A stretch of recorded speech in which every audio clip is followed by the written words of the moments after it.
me on.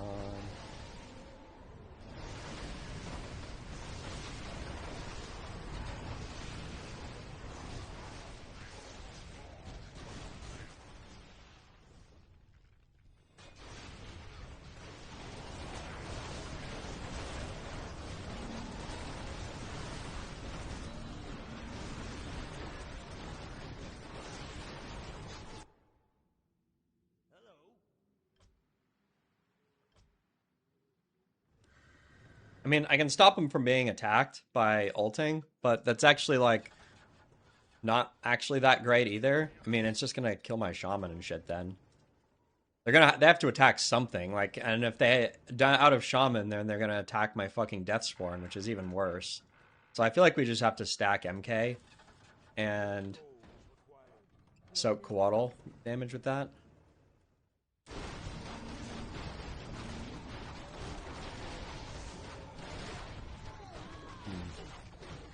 This is a little unfortunate.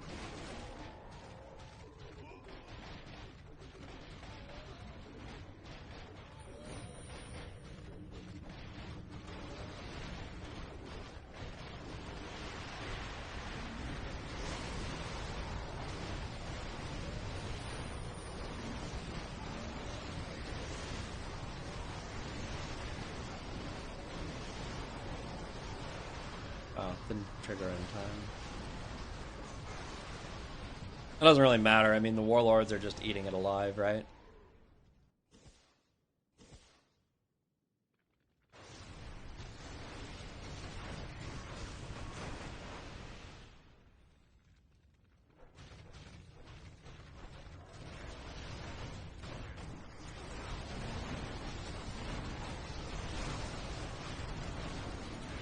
I didn't know BJ was this woke, saying that he likes the Odyssey, to be honest.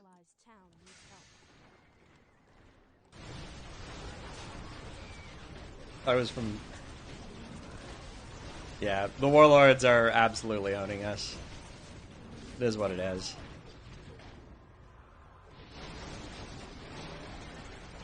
I guess the game's over.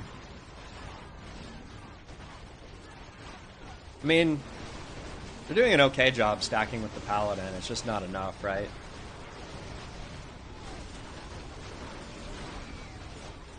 Is the Warden's dying to all the air?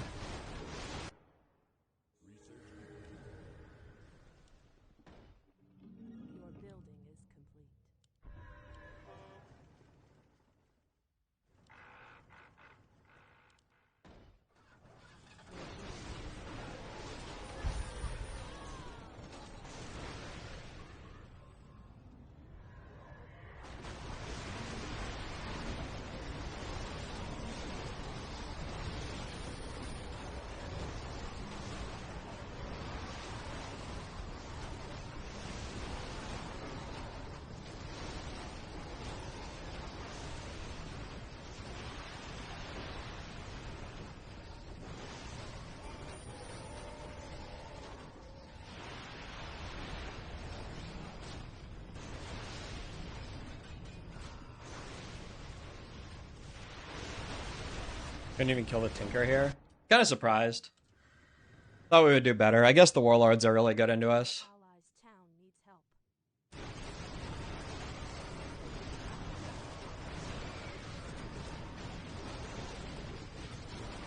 Maybe it's just that the Coatl here are bad. I don't actually know. Maybe being on 1-1 is the problem. Either way, we're dead here, right? We are dead.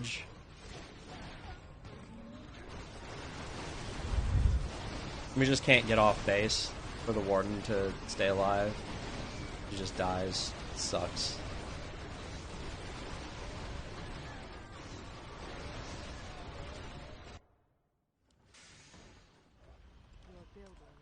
Research complete.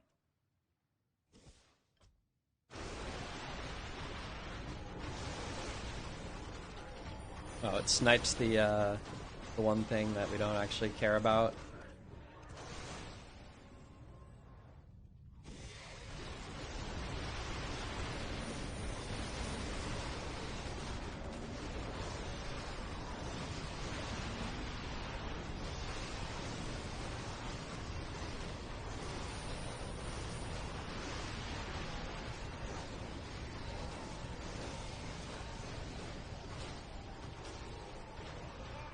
Actually don't even understand how she's so tanky here.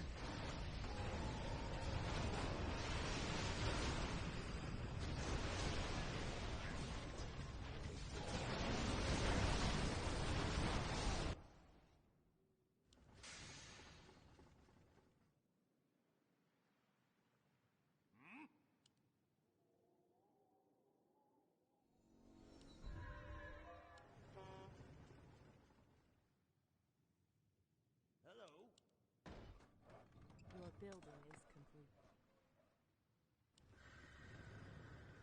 Thought koalas were good. What's going on? I'm amazed we're still alive at all, but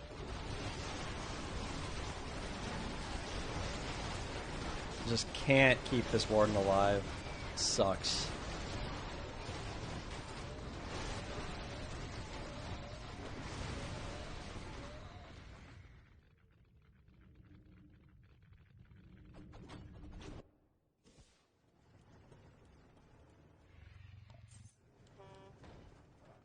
Your building is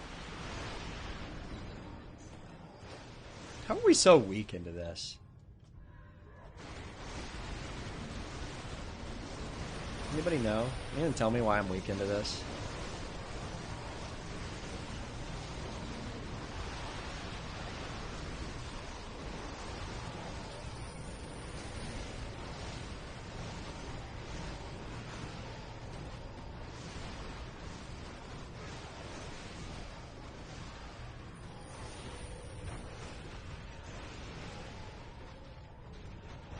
Yeah.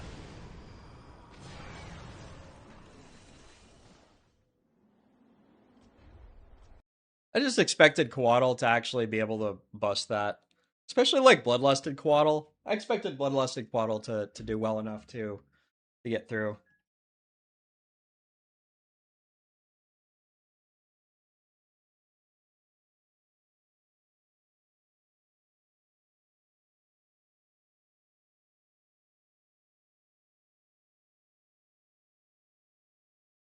Griffin are actually pretty good. I think that Chim are probably the worst C unit.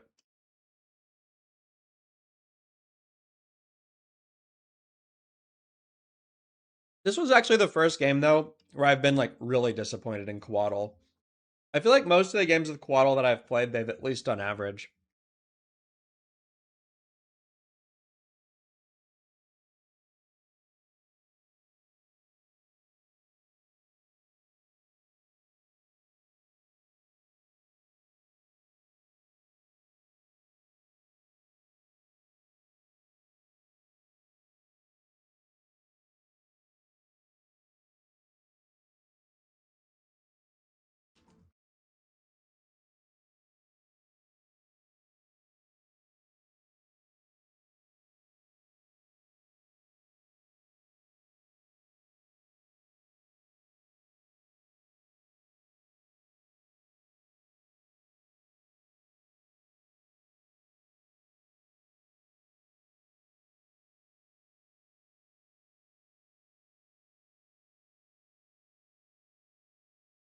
Yeah, Toma, but I also had Destros.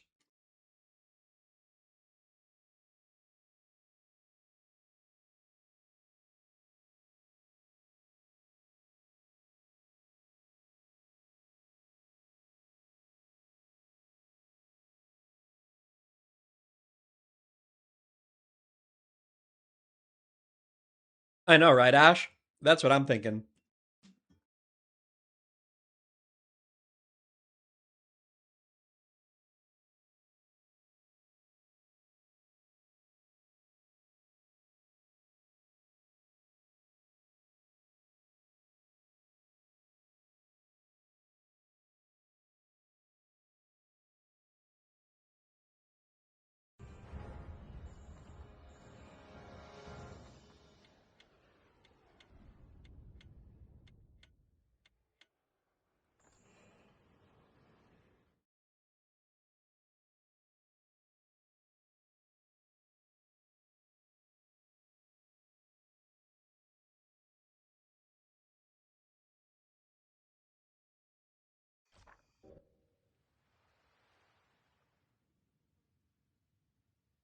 Also, really funny from Orange that game that somebody on your team says stay one mine, and he's just like, no. and then the next turn, I turn with the Destros, but I guess none of us were strong enough to hold it. It's just funny.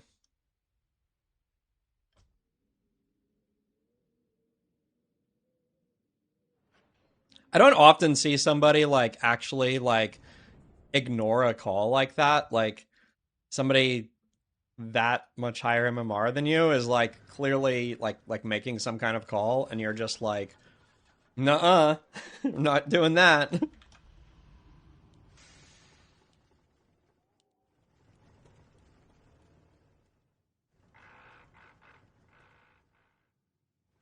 Yeah, that's fair too, Dr. Smokester. Definitely possible.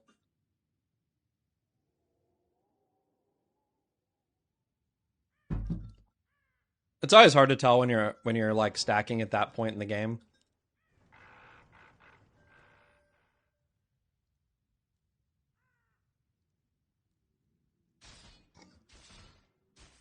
Same decision.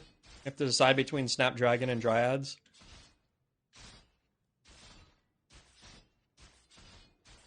It actually is a legitimately hard decision, right?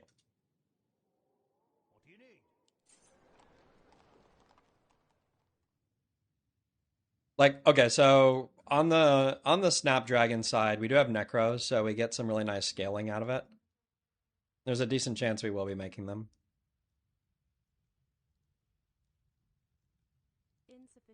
Do you know what the Azuzu rule is, Dr. Smokester?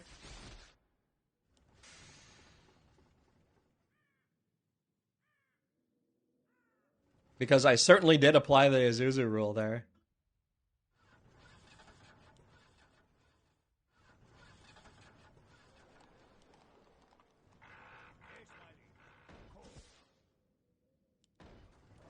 Your building is complete.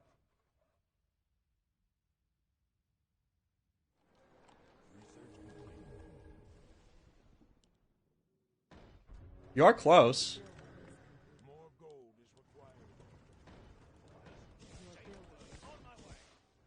but the key element to it is actually when in the game it happens. Before 10 minutes, you play back because you assume that any stack is actually going to cause you to crash if you play forward. And after 10 minutes, then you play forward because you assume that the crash is actually going to take so long on base that it doesn't matter anyway.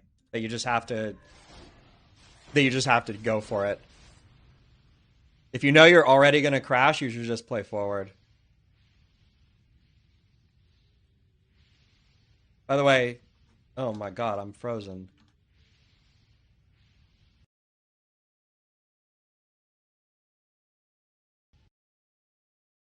Wow, our game crashed. It actually just straight up crashed. We finally have a good lane, and our game just like straight up crashed.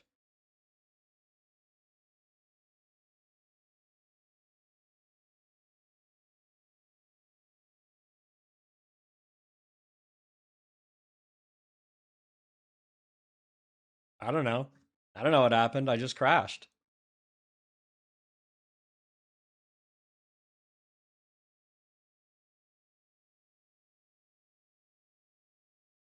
Did did my stream go down for a minute? Yeah, that's really interesting.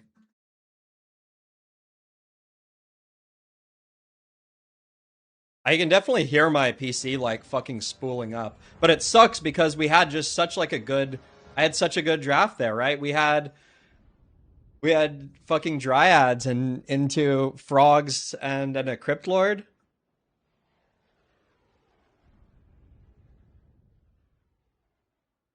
Some sauce for my sandwich got on the keyboard. Yikes. Okay, now somebody else timed out.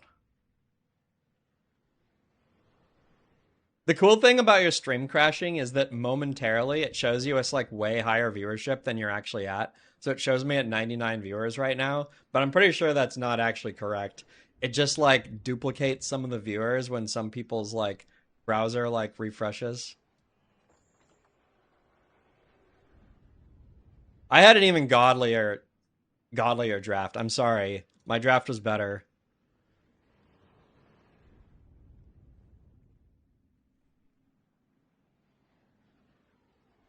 All right. We're back in queue. There was some kind of crash. Because I had, let's see. First of all, I was gonna make a couple dryads. Then you were gonna get dispelled and you were gonna lose mid. Then I was gonna go necros, and then you were really fucked.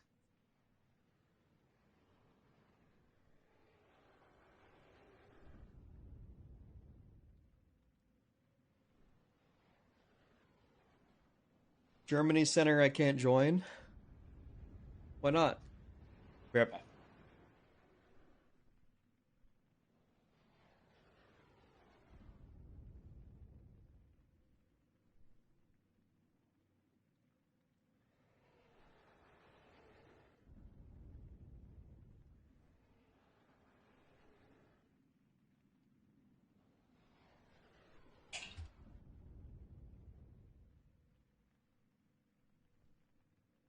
Edgar Destro. Okay, all right. You win. You win. We didn't even have to play that game out. I just knew that you had Destro, and I was just like, plug, boom, next game.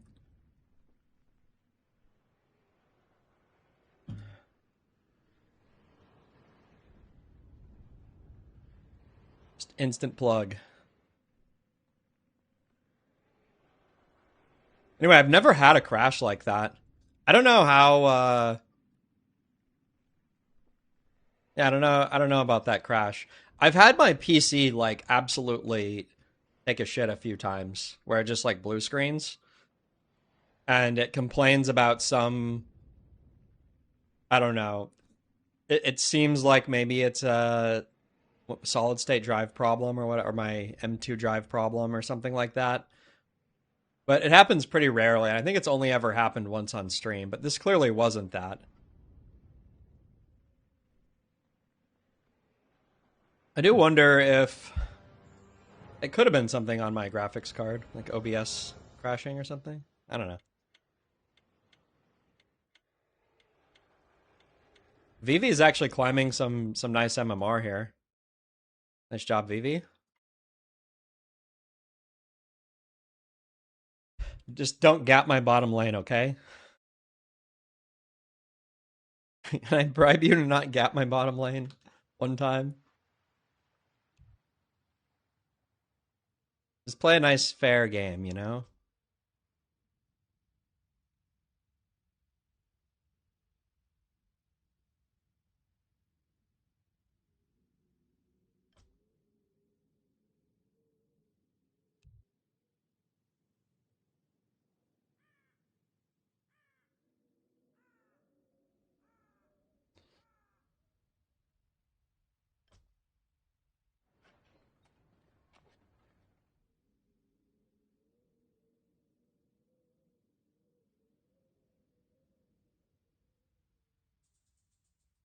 So are you gonna come play with us again, BJ?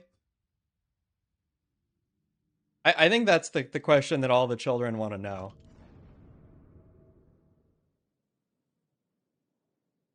The ladder just isn't the same without you.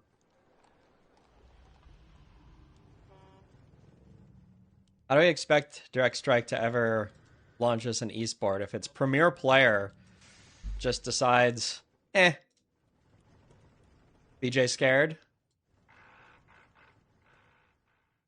Do I have to make a Smurf called BJ scared and climb it to the top of the ladder in order for BJ to come back?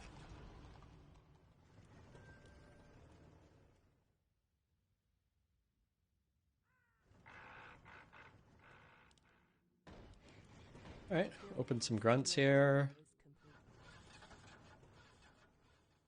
Don't mind this draft at all. I got a lot of different options here.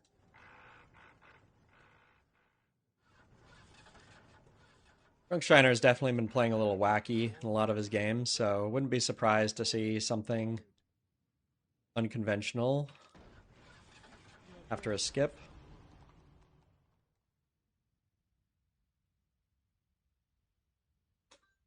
Let's see if we fight more frogs.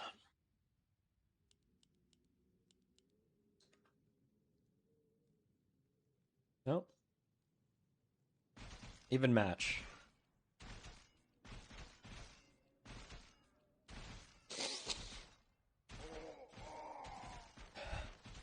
I think that this is advantage for me. Close. Maybe it's actually almost identical. No, he wins. But we get the entire mid bonus this entire time, so it's okay.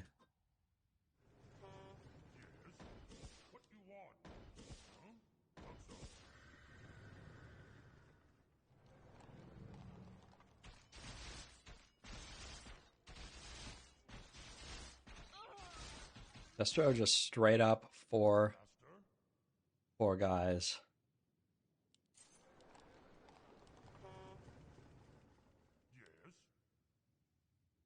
Be hero here.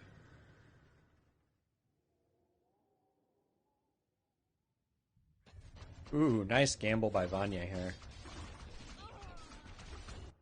This was a good gamble.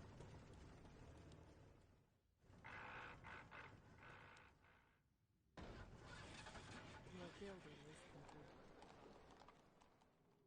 Research complete. Your building is complete.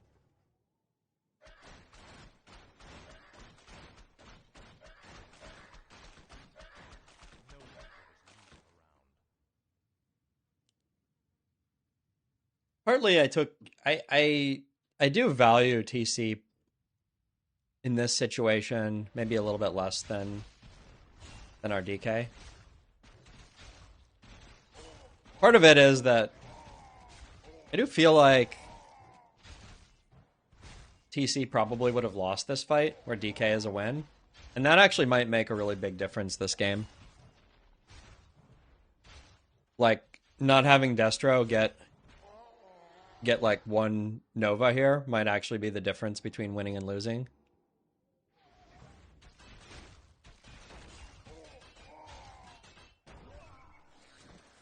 I guess I normally would prefer TC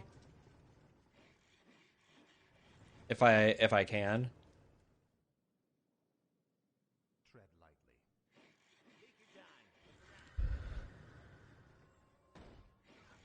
Your building is complete.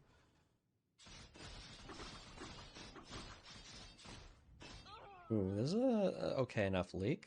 All right, a Shadow Hunter. Your building is complete. Your building is complete. Let's see. I'm gonna try and get less Nova as possible here. Your building is complete. Save a little bit of juice. Maybe this will allow me to save some juice. Straight for orb, huh? No, no. Okay. Research complete. Alright. Do one and save.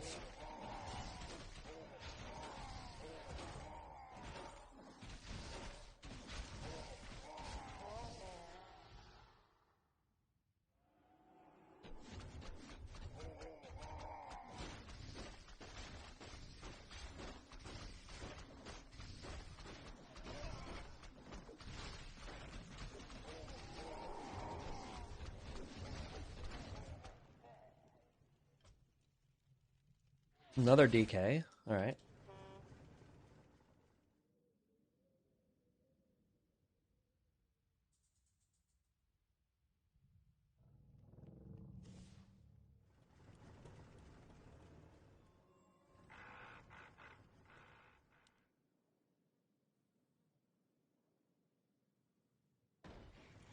Your building is complete. Your building is complete.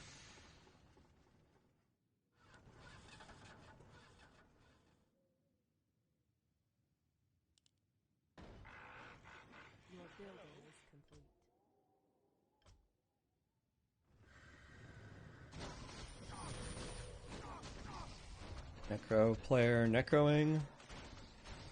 Alright, get a bear.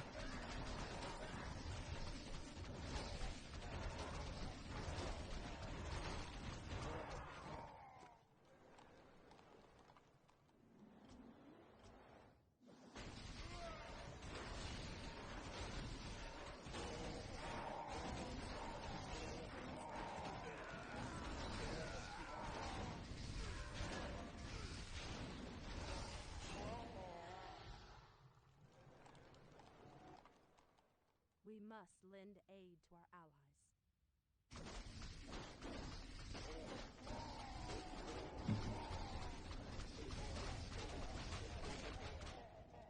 Wow. They actually only got two lightning shields off here. Talk about some stingy lightning shields there.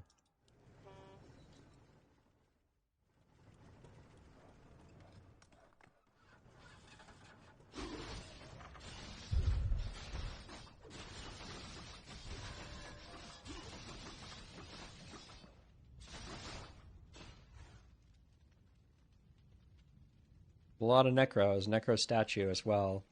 Very scary. I think that he probably loses here. Your building is complete. Your building. He's also crashing. But it doesn't even matter, right? Well, actually, it really does matter. Definitely should have been a back, I guess.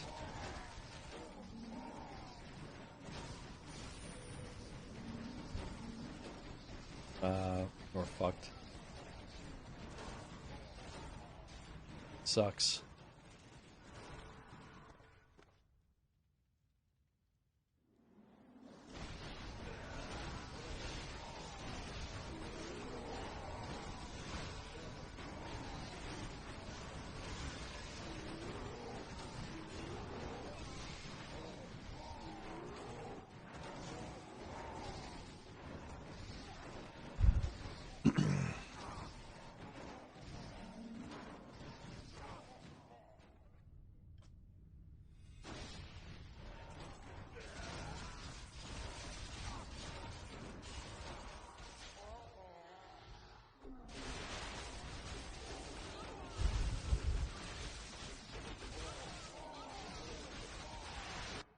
Alright, we're gonna play forward now, see if we can catch up.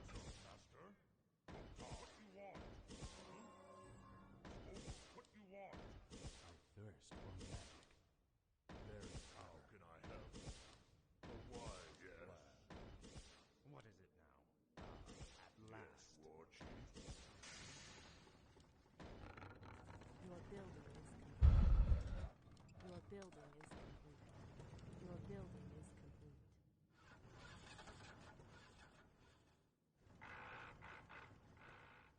More gold is required. Your building is He has Destro, but not enough yet.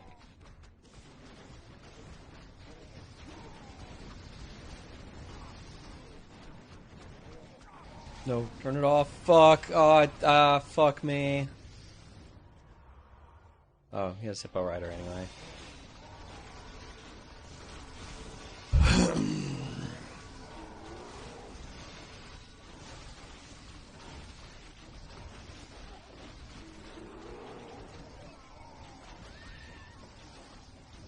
Do we actually win here? Holy shit.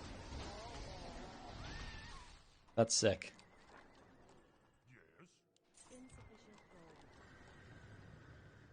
We must lend aid to our allies.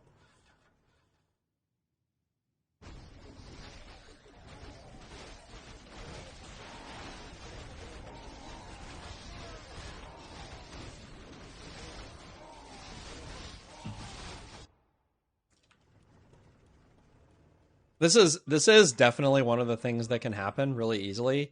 If you play an air gambit into a melee hero, you can so easily just get fucking smoked because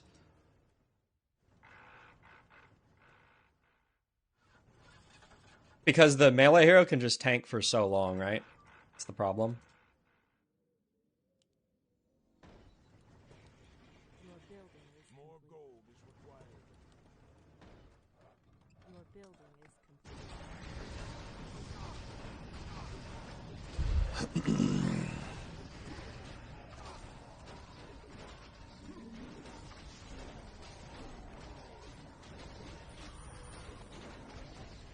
Research complete.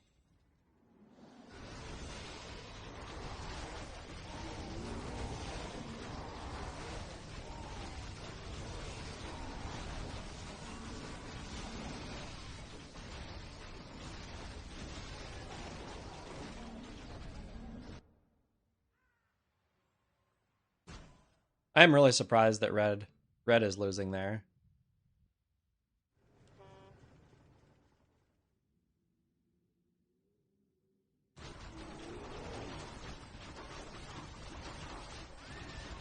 TC strong hero, I guess.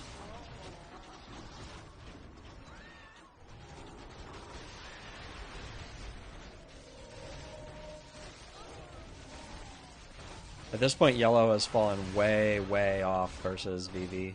She's made it all the way to bears.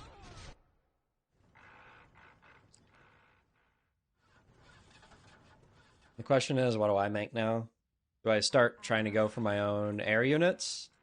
You'd either go Coatl or Hippo Rider.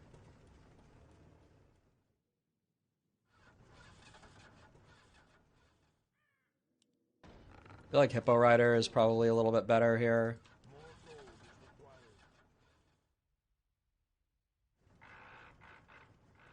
Enough for another one. Your building is complete.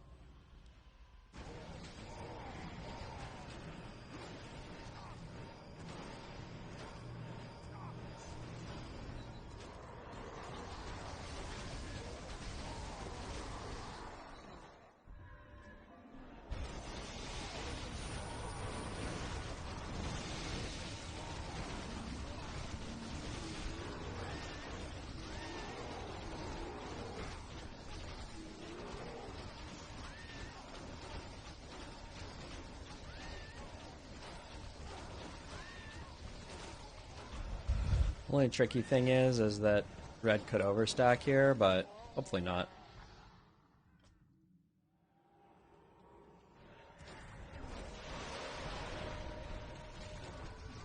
Statue, stay alive. Didn't stay alive.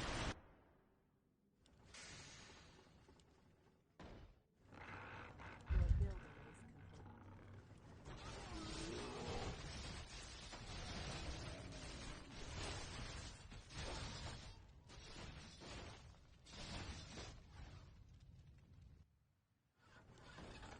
I guess we have a unstable lane here where we're winning on our side and they're winning on their side. Hopefully now he should be strong enough. Let's see.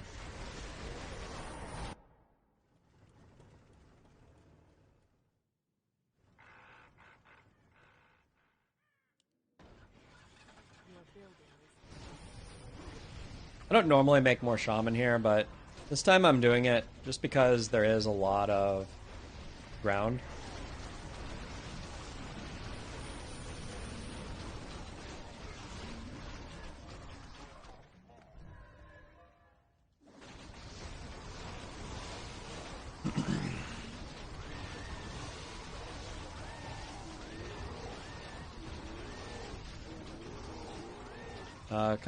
We dropped the second ward. Oh well. We can take the tower here.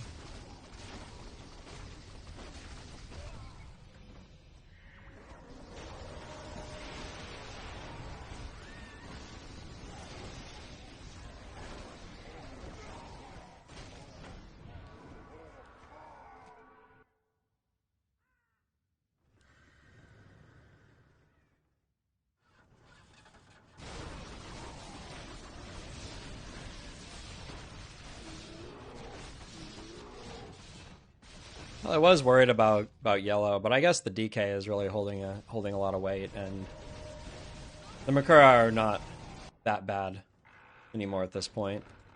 your building is complete.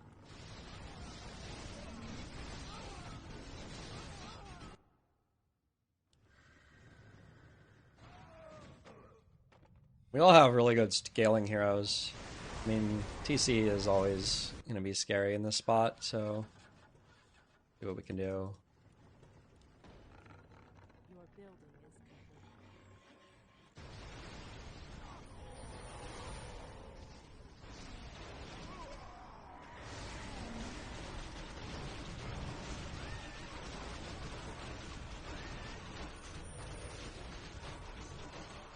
We definitely mine here now.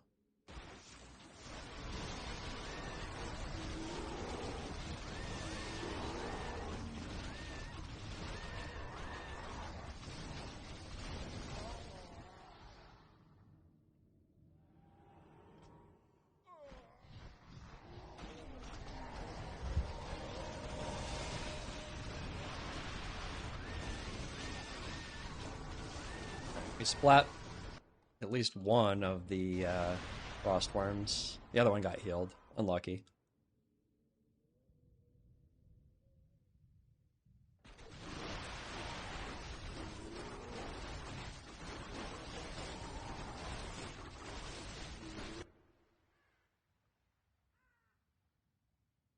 Willow is making a pretty mediocre draft work, which is nice.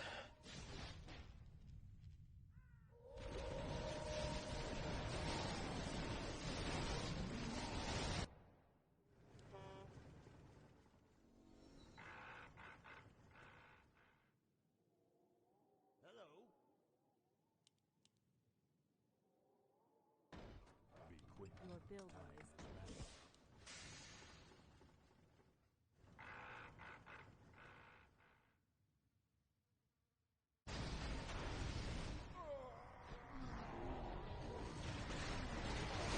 Could start doing coatls myself. It's just always awkward when you've already like invested in the upgrades.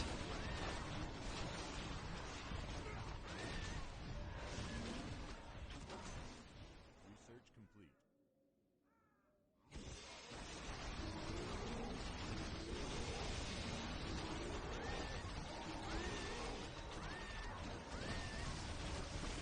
Maybe if you had a melee hero or something, I'd be more interested in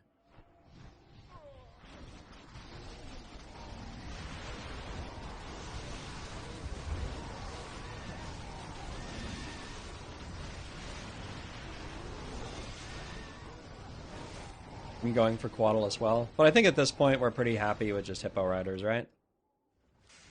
No one orders me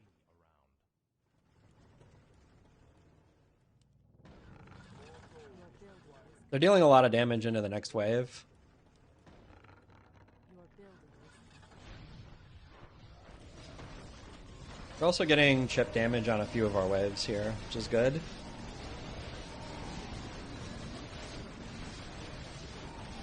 Blood Mage, excellent hero choice here.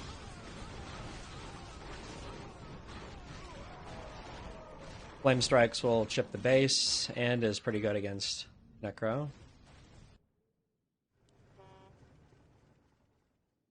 Sucks that we're not level 5 here even. your building is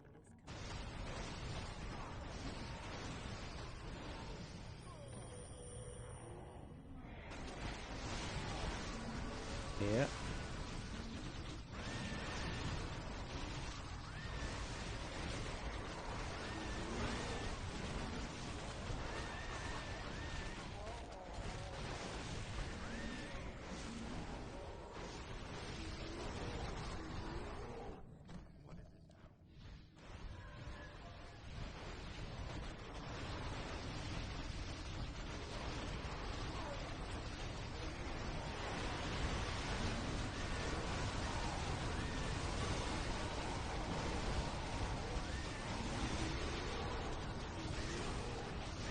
Alright. We're in there, we're in there. Nice job. Scary game for a while there. Funny that we each took turns like keeping that game alive. We like barely turned it like 3 different times. We each kind of had our waves where we were strong.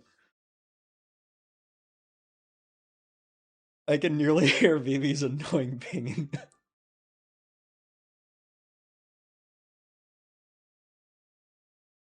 I don't know.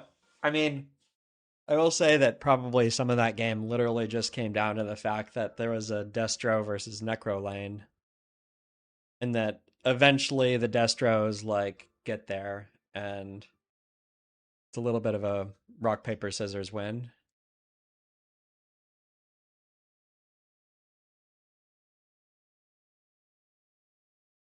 All right, let's stretch.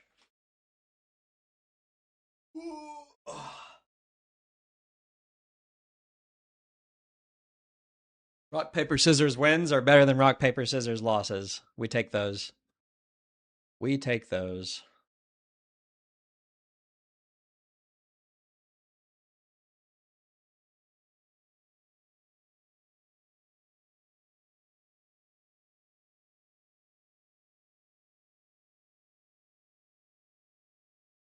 Yeah, that fairy dragon is really good. I mean, you should value fairy dragon pretty high right now because bears are just scary. I do feel like a lot of people are rolling for bears, and if they do get bears, they at least you roll your S unit and you hope for either bear, necro, or breaker because Makura are super situational and walkers are like really bad unless you have Tauren. So I do feel like there's quite a few people playing bears right now, and the only really two counters to bears are actually fairy dragon and banshee. Like pretty much everything else in the game is like meh versus them. You can get destros, which help a little bit, but bears will run you over if you don't have one of the answers. So should definitely be thinking about keeping drafts with fairy dragon. How good does spell toggling work now? Oh yeah, I mean you can spell toggle versus it, so your bears don't instantly die, but then they don't get any of their value either. Like their rejuvenation is like the most important thing. So like you win either on either side of it, right? They have to turn off their bears because they'll literally all die instantly. But if they do that, their actual like tankiness is like neutralized. So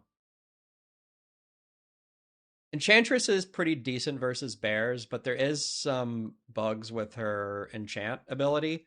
So you have to be careful that you toggle off your autocast ability if you're going to use enchant.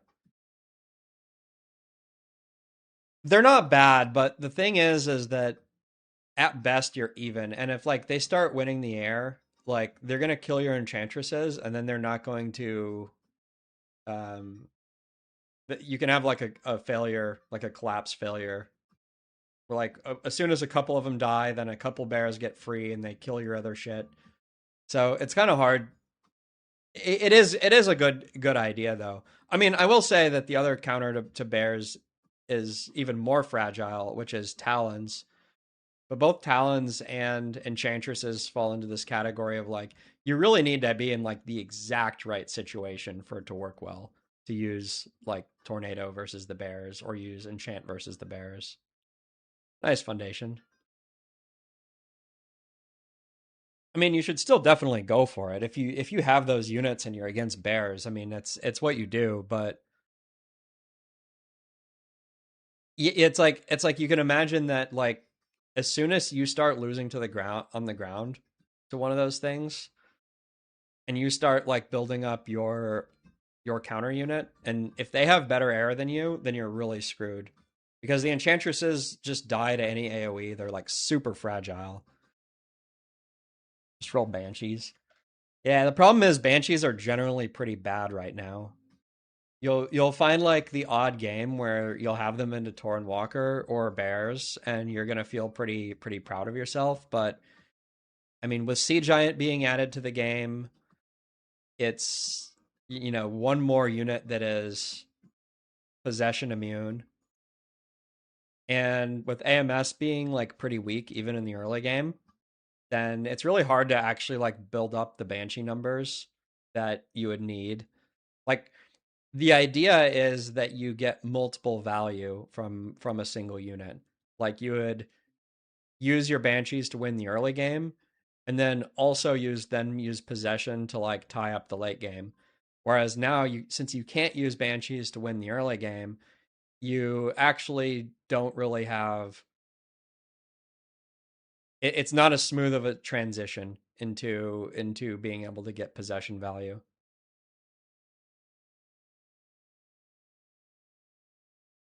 Also worse because hard to steal upgrades. What do you mean harder to steal upgrades? I mean, technically you are less likely to have the exact same S unit as your opponent, which is something. But, the more units that are in the game, the less likely you are to have that single unit overlap, which does make it less likely that you're going to steal one of their upgrades. Okay, because more units. All right, we're on the same page. I was just curious if there was any other like metagaming reason. But I would say that just in general, it's like a lot of the time the reason why stealing upgrades worked was because you already had the banshees and that you're going to spend like the 100, like even if they don't have any primo possession targets, you still spend the 100 to get possession just so you get more value from the banshees you already made. But if you're not already making the banshees, then you can't even do that.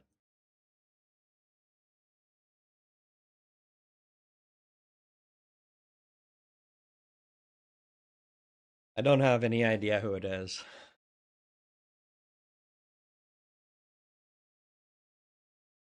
What are we doing here, guys? We got 250 people on direct strike. Nice numbers.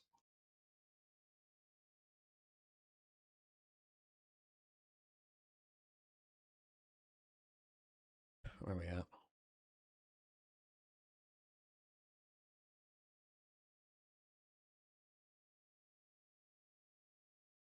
Oh, come on, VV. You only lose 2 games today. That's not that bad. This is the psychographics from Magic the Gathering. If you guys are familiar, it's like you have Johnny, Timmy, and Spike, and Spike is the psychographic of player who just want to win. They're willing to do anything to win, and if they play 10 games and they win 9 of them, they're going to be unhappy that they lost that 10th game. So BB is definitely Spike here.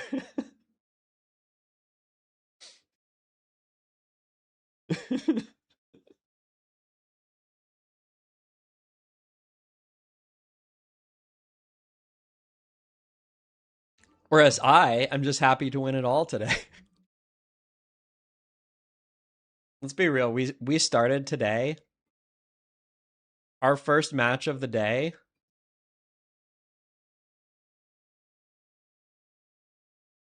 This match that we lost, I tier 3 rushed M850i and it actually worked. And we had the game like pretty freaking locked up at that point. But then Shinamon disconnected. And so we had the really weird 2v3. And like I think it was M850 had Destro, and it was actually just one of our players who couldn't deal with the Destro. And so eventually the lanes like cycled around to that exact configuration and we lost. It was like the worst situation possible. Like dealing with like Destro and a 2v3. It's like so dumb. Enchantress or shit. Oh no, Vanya timed out. I wouldn't say that they're shit, but I do think that they're a little bit narrow. M850 is anti. Oh, I don't know. I didn't know that. Is it?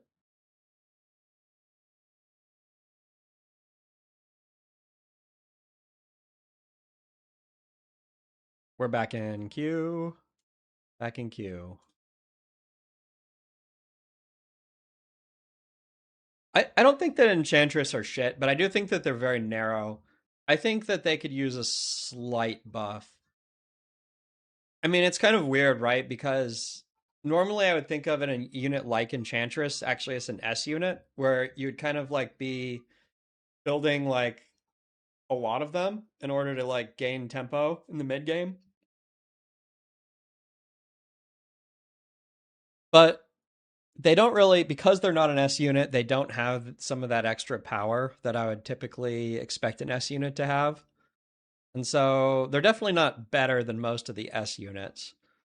But at the same time, like sometimes you just need like a magic damage source, especially if your opponent is going bears. Like, so I kind of rarely feel like they're the very best thing that you can do. But I would say 1 in 20 games, you're going to be very happy with them. So narrow but decent. But I think if they're buffed like a little bit, then you kind of it's kind of like Talon, honestly. Like where like when you tech to tier 2, your first option is usually not build Talons. It's usually to build whatever your S unit is. And Talons are really more of like a tech unit against air or for Cyclone or whatever.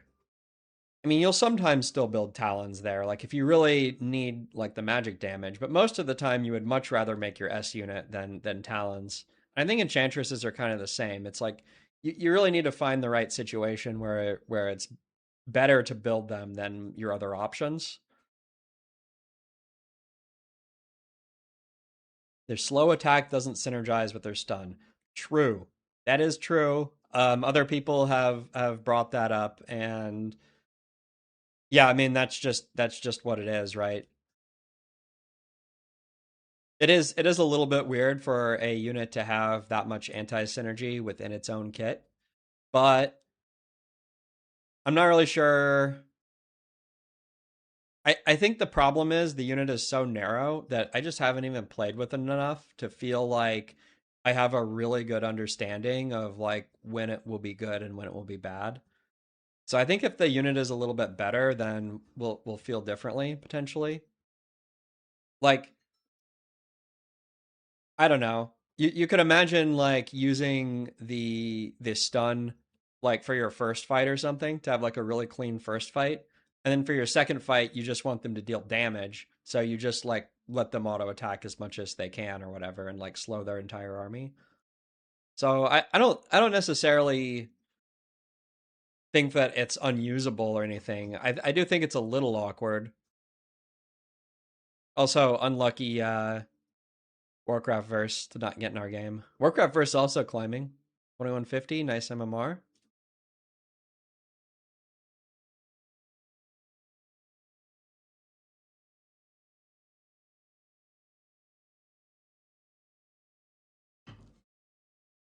I don't think they need another spell, but I don't know. Yeah, I'm not sure. I mean, they already have 3 things. I mean, how many more things do we really want them to do? I feel like you need to trade one out if you wanted them to do something different.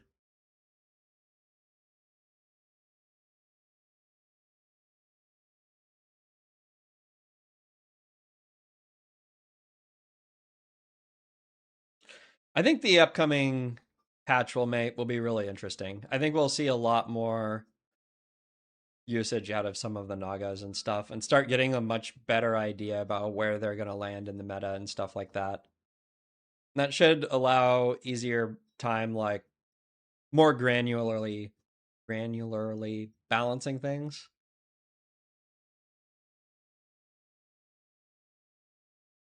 I feel like it's unlikely that 2 or 3 of them are not good to get in most situations just for the damage. Yeah, it's tricky. I think Zabbage that a lot of the time I envision myself getting talons that way, but I feel like a lot of the time it doesn't actually work out that way. Like I don't know, like if they're on breakers or anything, like you can't really cast Fairy Fire. If they're on like ghouls or something, like the Fairy Fire is ineffective because they're just like you're just going to be Fairy Firing like chaff units, so you're just kind of wasting your casts and it isn't that effective. Whereas if they're on like grunts or something, it makes sense. If you're against huntresses, again, you're like you don't really want the magic damage. So I think that sometimes in the mid game, like the early, very early mid game when you first go to tier 2, it's like they're not reliable enough as detection against like Sorks or something. So like you're usually going to tier 2 to like solve a specific problem. If you're just like generically ahead and your lane is good, then a couple talons definitely feels nice because you know your opponent probably is going to have to tech to something different, and talons do cover a lot of territory. I mean, they cover the heavy melee territory, they cover the air territory. So at least aside from Destro. So I do feel like in certain situations you can proactively make a lot of make a few talons in the mid game, but usually it's like, okay, I need walkers right now because they have a bunch of stuff I need to dispel, or they just showed necros and I cannot take a pit stop right now to make talons. I must counter their necros like immediately. And yeah, so yeah, it's a good value unit, but yeah, I think it's I meant more late game. Bears, tanks, all Z units. Yeah.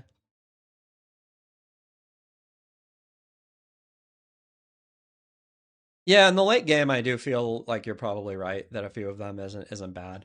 But I usually the thing in the late game that I usually use them for is either Cyclone if we're into a bear lane that like we can't counter any other way, or MGs or whatever too.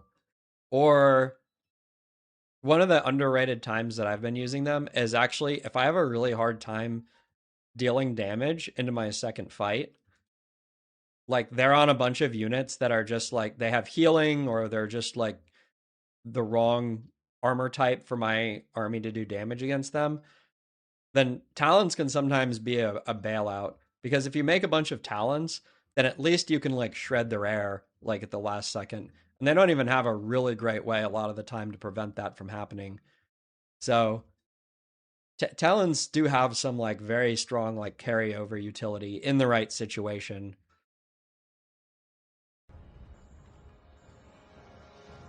All right.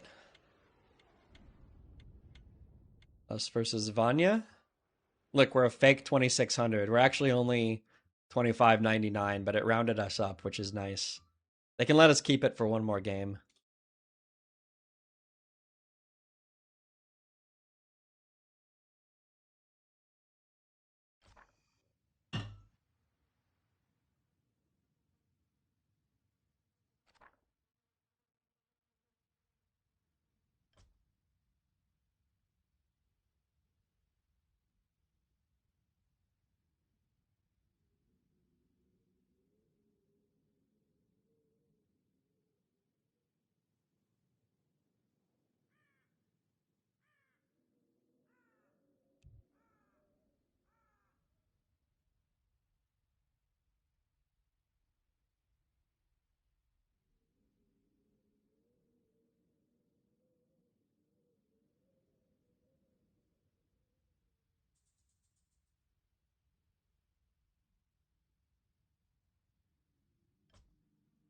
Hmm.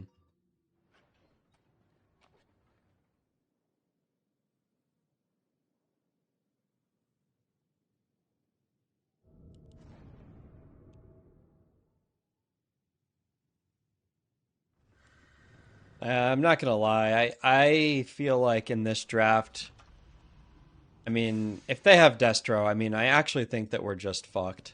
I really don't see how we would play around it at all.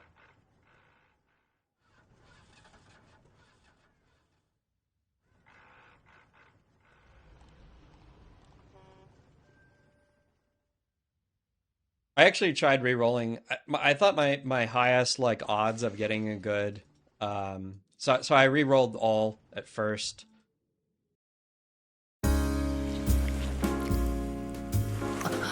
やめそんななんで井内さん何でも何も君は私にこうされたいんじゃなかったのか。そんな君の目を見ていれば何もかもわかる。私にめちゃくちゃにされたいとその口でねだりなさい。やめてください。どうしてやめるなんて言う？我慢などせず存分に乱れ浅ましくもだえればいい。やめてください。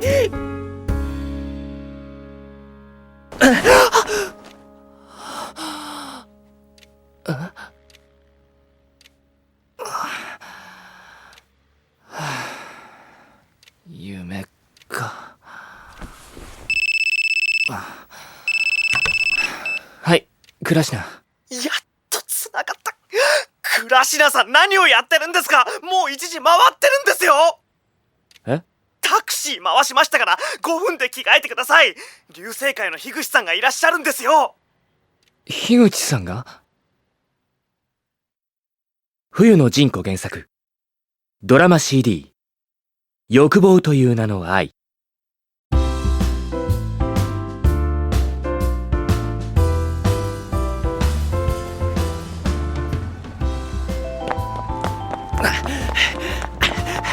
あと5分。倉科さんに用があるっておっしゃってさっき店にいらしたんです。遅刻してるなんて言えないし、とっさに適当な言い訳したら30分後にまたいらっしゃるそうです。30分後なんて無理だ。無理でも何でも来てください。そうしないと俺が樋口さんに嘘ついたってことになっちゃいますから。おい！急いで用意を済ませやってきたタクシーに飛び乗った。しかし新宿駅周辺に来て渋滞にはまり、そこから店まで走ることにした。柴田のやつ、あんな夢を見た後でどんな顔して樋口さんに会えって言うんだ。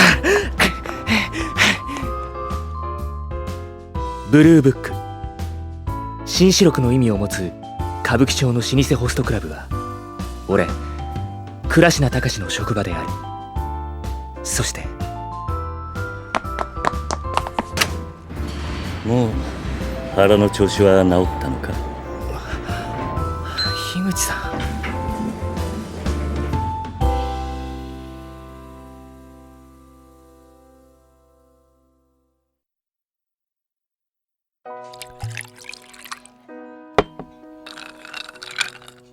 どうぞ。優雅だな君のサービスは。ありがとうございます。さすがブルーブックのナンバーワンホスト倉科隆といったところか。君に相手をしてもらうためには3ヶ月前から予約する必要があるらしいな。からかわないでください。完璧な装いと優雅なサービスが売りのはずだが、カフスとタイピンはどうした？忘れました。君らしくもない。せっかくのハーディエイムスのスーツが泣くぞ。この間六本木で会った際に買ったものだろ。はい。先日はごちそうさまでした。穏やかに俺の前で笑う樋口騎将は新宿歌舞伎町周辺を支配下に置く広域暴力団関東流星会東京支部のナンバー2の位置にいる。有名私立大学の経済学部卒業という経歴を持つインテリながらかなり腕も立つと聞く。先日俺はこの樋口と偶然六本木で出くわし、誘われるままに行きつけの店に行ったのだ。無理に付き合わせたんじゃないか？とんでもありません。雰囲気のいい店でつい飲みすぎてしまって記憶が曖昧なんですが、何か変なことを言いませんでしたか？君がホストになったのはかつてこの店のナンバーワンだった烏丸に誘われたからだと言っていた。そんな話をしましたか？高校時代の先輩だということだが何がおかしいんですか？君と初めて会った時のことを思い出したところだ。うちの人間に喧嘩を売った烏丸をかばって真っ向から立ち向かってきた。ヤクザ相手に随分無茶をしたものだと思ってね。勘弁してください。今俺もそう思っています。正直あの時樋口さんが止めてくれなかったらどうなっていたか。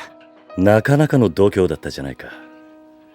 実際私はあの時から君を気に入っている。樋口さん。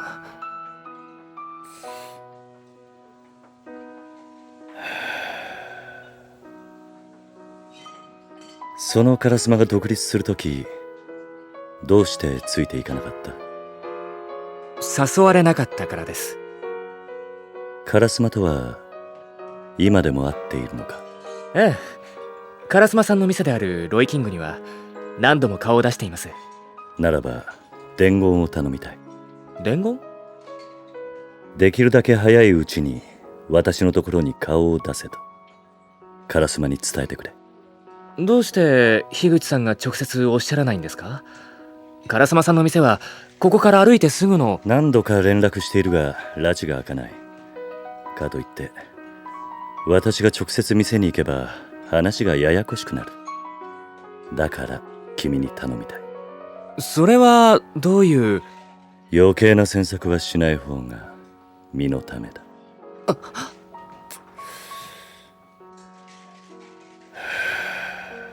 わかりました。確かに烏丸さんに伝えます。面倒を頼んですまないな。いえ。ところでこの店で一番高級なボトルは何だ？今はコニャックのペルフェクションです。市販価格でも500万を下らないそうで、うちで注文する場合は3000万円だそうです。では君が私の頼みを叶えてくれた暁には私が入れよう。ありがとうございます。ペルフェクションが入ったらそれこそ伝説のホストになりますよ。その程度で君が伝説になるなら喜んで後押ししよう。リップサービスだと思っているな。違うんですか？言っただろう。初めて会った時君が気に入ったと。樋口さんの目が俺をじっと見つめる。まるで心を見透かすように。今夜はこれで失礼しよう。その前にカフスとタイピンだ。私の使い古しで悪いがプレゼントだ。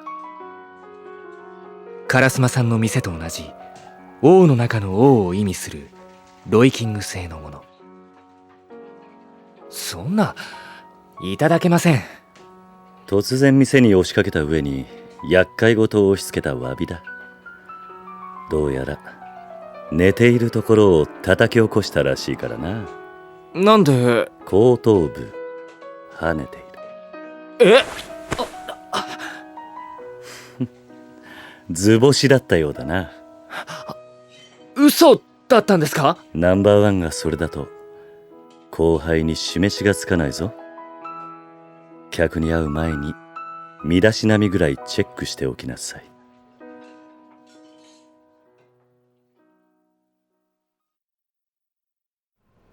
失礼します。お疲れ様でした。倉科さん、どっかで朝飯食ってきません？いや、悪いけどロイキングに寄ろうと思ってるからみんなで行ってくれ。ああ。なんだその顔。いや、なんでもないっす。気になるな。烏丸さんのことで何かあるのか？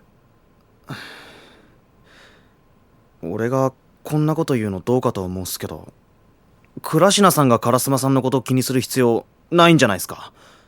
独立の時に倉科さんに声をかけなかったくせに金だけ借りて。柴田！余計なことを言いました。すいません。俺帰ります。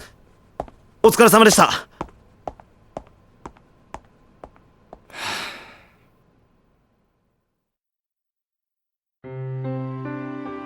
自分の性癖が女性に向いていないことに気づいたのは中学の時だった。高校1年になって俺の性癖を知った教師に半ば脅され、無理やりに関係を持たされた。それが学校中にバレ、誰もが遠巻きにする中、烏丸さんだけが俺に声をかけてきたのだ。お前が倉科か。なんだ、オカマって聞いてたからもっと女みたいなやつを想像してたけど全然普通だな。なんでそんなことを確認するか？ただの好奇心だよ。ストレートな物言いと人好きのする口調と人柄に逆に好感を持った。そんな相手を慕うのは自然な流れだろう。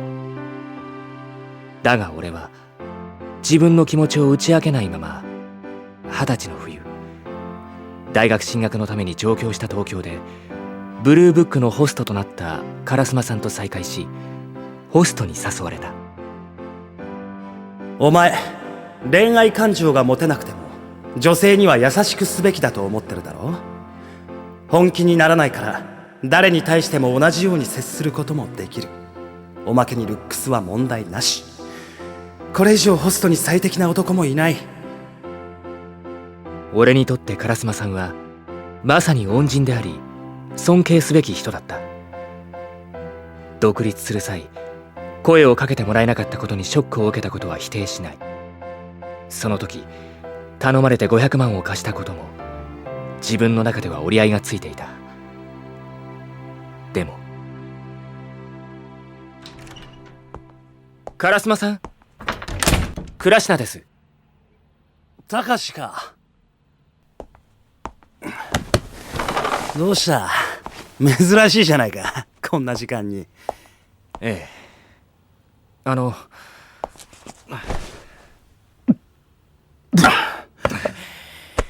丸さん、これ以上は。自分の店の酒くらい勝手に飲ませろ。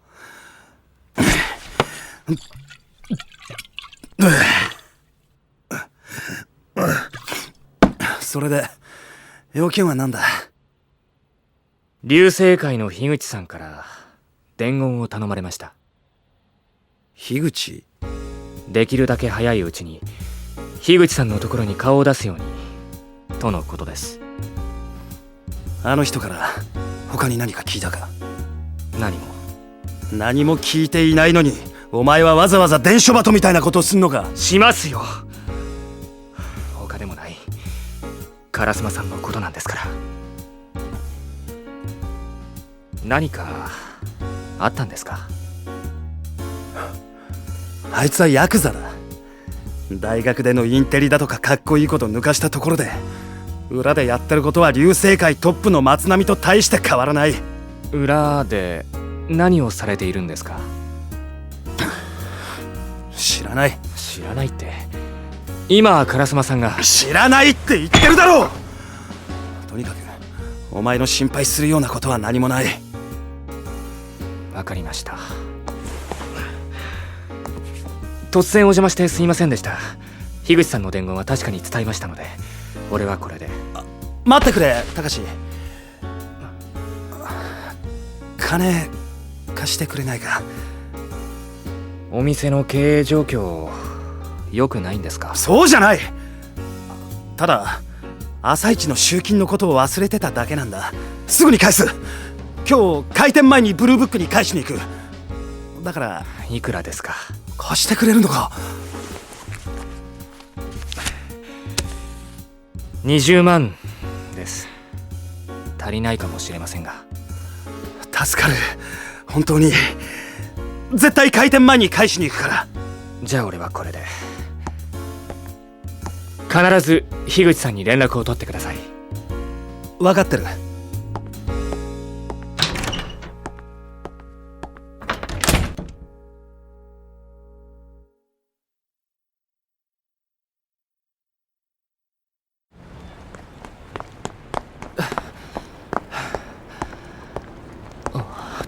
都合によりしばらく休業いたします。ロイ・キング。なんだこれ。約束の日、烏丸さんは姿を見せなかった。金はともかく樋口さんの伝言のことが気になった。だから3日目になっても何の音沙汰もないのが心配になって店に様子を見に来たのだ。はい、倉科で。たかしか？烏丸さん、今どこに？金すぐに返すって言ったのにごめんな。それはいいんです。それよりも1週間ぐらい戻れないんだ。また連絡する。烏丸さん、一体何をやったんですか？倉科さん、こんなところで何をやってるんですか？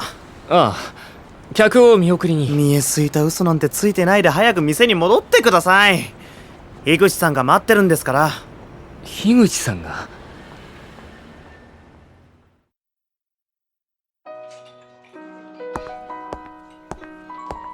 お待たせして申し訳。この間の伝言は烏丸に伝えてくれたのか？もちろんです。ありがとう。ではペルフェクションを入れてもらおうか。冗談をおっしゃらないでください。約束しただろ。次に来た時には注文すると。これで君は伝説のホストになるな。ですが、君にはこの先迷惑をかけることになる。だからこのぐらいして当然だろ。迷惑って何ですか？こちらの話だ。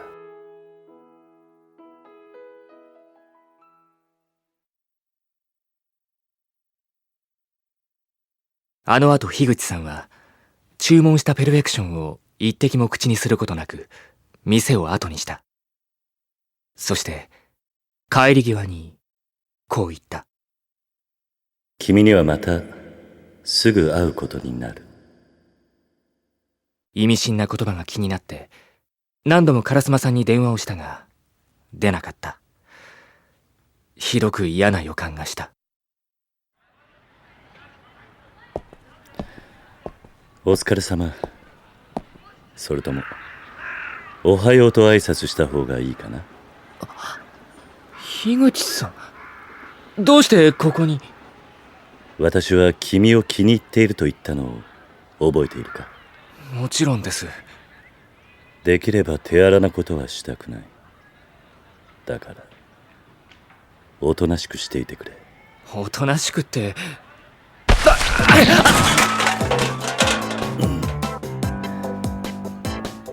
改めて聞く。烏丸はどこにいる？知りません。烏丸さん、何をしたんですか？樋口さんが行方を探しているのはなぜなんですか？本当に何も知らないのか？嘘をついてるんじゃないのか？樋口さんに嘘をついて何の得がありますか？なるほど、確かにそうだ。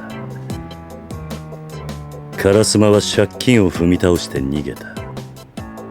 奴を追っているのはそのためだ。いくらですか？知ってどうする？肩代わりでもするというのか？まあ君が払いたくないと言ったところで結果は同じだがな。それはどういう？ほんまえい。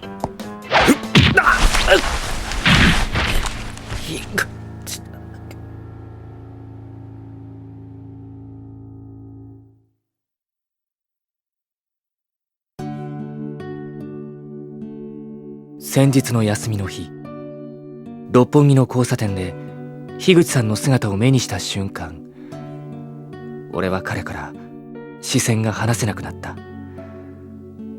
そしてそんな俺の視線に樋口さんも気づいた。偶然だな。仕事は休みなのか？はい、それで買い物に来ていました。仕事で六本木に来ていたという樋口さんは新宿で見かける時とは異なる穏やかな表情を見せていた。用が済んだのなら一杯付き合わないか？行きつけのバーがある。もちろん無理強いはしない。私みたいな人間と行くのが嫌なら正直。そんなことありません。俺は。危ない。道路にはみ出しそうになった俺の体を樋口さんが腕を掴んで引き寄せてくれる。ふわりとした感覚の後、ガラムの匂いが鼻をかすめた。とっさに俺はすみませんと謝った。こういう時は謝るのではなく礼を言うべきだろ。目を細めた優しい樋口さんの微笑みで俺の中に小さなうずきが生まれた。甘くて切ないうずきが。この男は私が尋問する。お前たちは松波の動きを監視しろ。動きがあった場合はすぐ連絡するように。かしこまりました。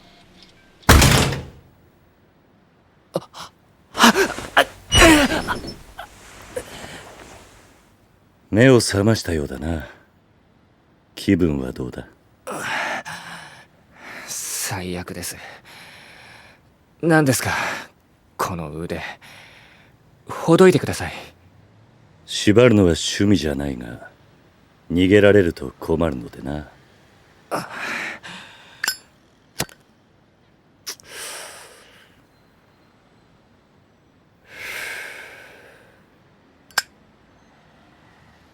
烏丸が借金をして逃げたという話は覚えてるか？はい。では再度聞こう。烏丸がどこにいるか知っているか？いいえ、俺は本当に何も知りません。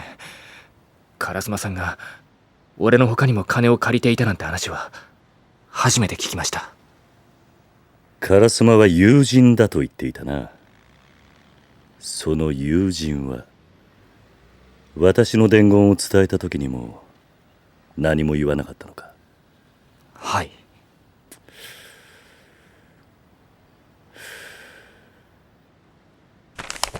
これを見たまえ。借用書？金額は5000万円。返済期限は今日からちょうど1週間後の金曜日。借り手は烏丸哲司。そして保証人は倉科隆。どういうことですかこれは？期限までに返済できない場合、保証人がこの責を負うとあるが。何かの間違いです。烏丸さんに確かめてください。確かめたくてもその烏丸に連絡がつかない。それに君が保証人に名前を連ねているからこれだけの金を貸したんだ。ようやく事態が把握できたか？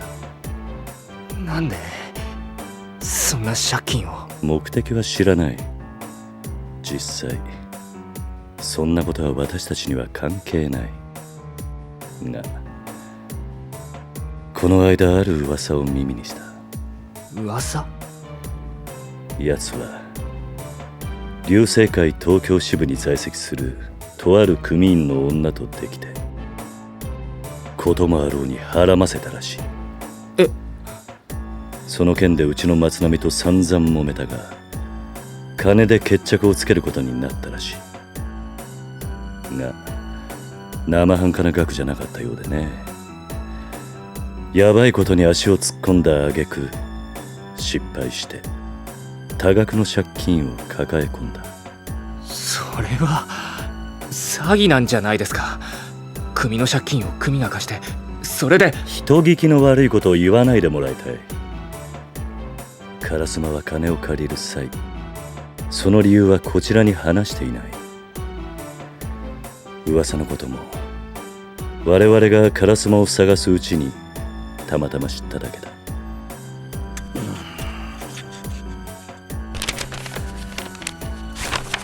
烏丸はどこにいる？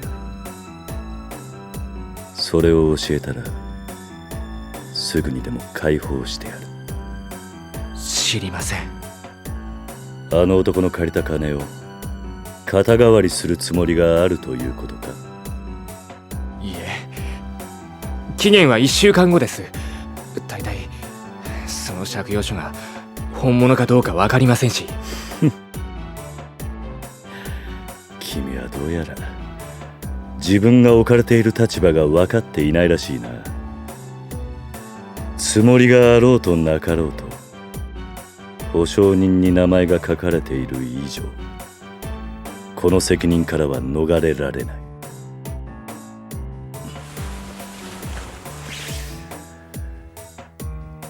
あまり手荒なことをしたくなかったがやむを得ない。どうしても言わないのなら言いたくなるように仕向けるだけだ。樋口さん、多少殴ったぐらいで君が口を割るタイプでないのはよく知っている。烏丸さんを見つけたらどうするんですか？期限までに金を返済させる。返せなかったら君が返してくれればいい。樋口さんの方はそれでも、もう一方のことはお金で本当に肩がつくんですか？一概には言えないが最悪の可能性もあり得る。コンクリート詰めにされて東京湾に沈められるとかな。そんな。女を取られた程度のことでさすがにそこまではしないだろうが、絶対にないとは言えない。烏丸さんを助けてくれませんか？何をふざけたことを抜かしてる。俺にできることなら何でもします。借金も俺が返済します。だから烏丸さんを助けてください。樋口さんにならそれができるはずですよね。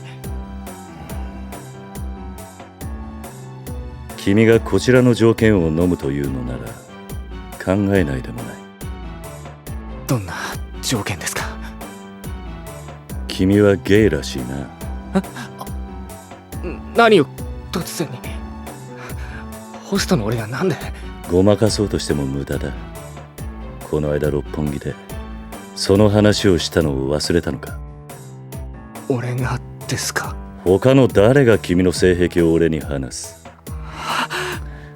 滑稽だな。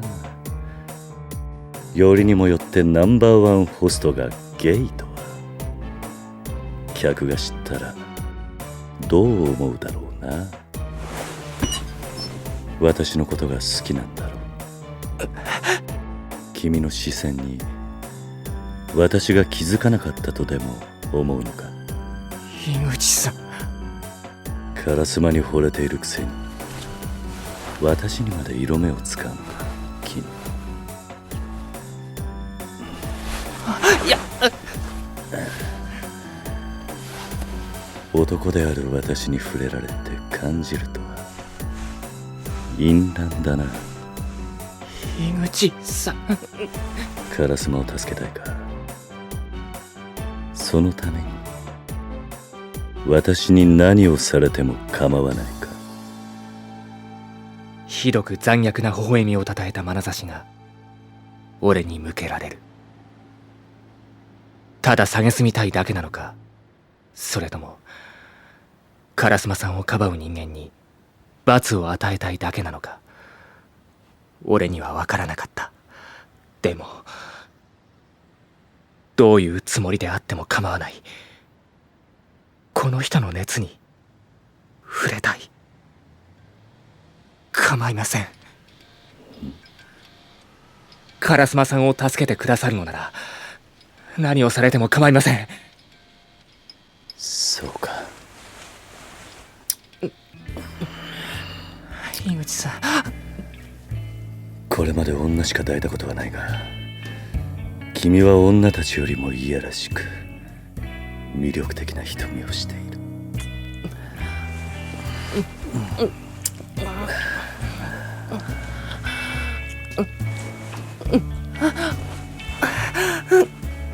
気持ちがいいのか？私の問いに答えなさい。気持ちがいいのか？いいです。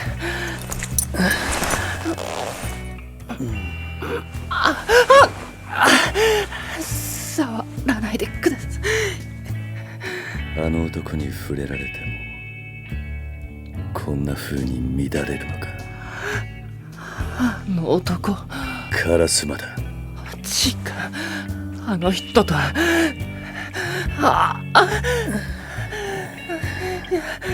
もうダメです。手を離して。もっと乱れるといい。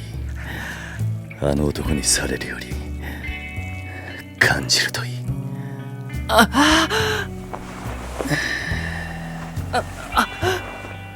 ここを使うんだろう。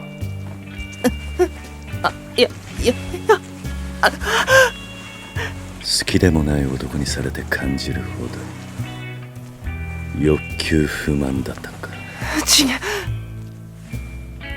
違うと、好きだと言ってしまいたかった。けど言ってしまったら全てが終わってしまう。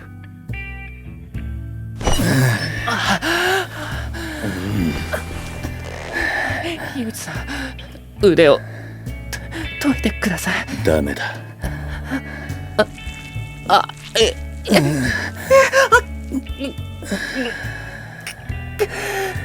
きつい。力を抜け。いや、無理。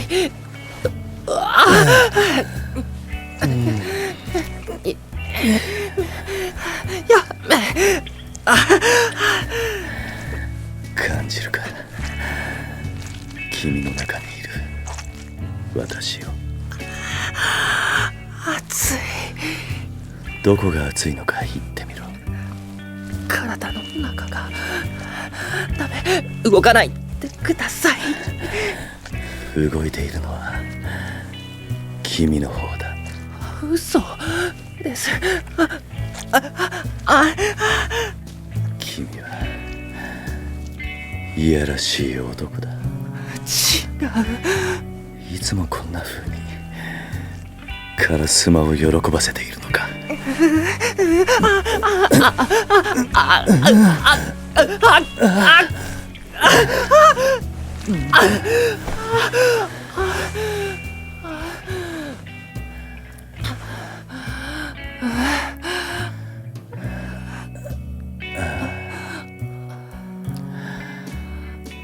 これで終わったと思うな。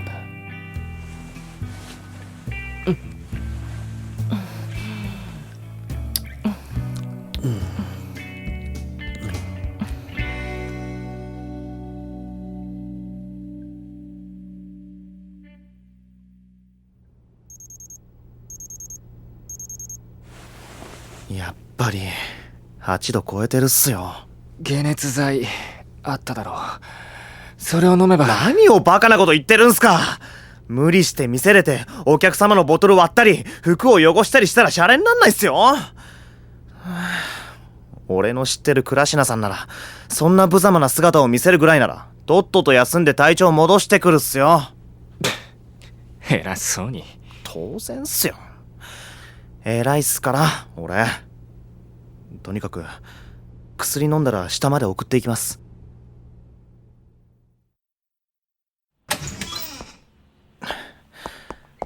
気をつけて帰ってください。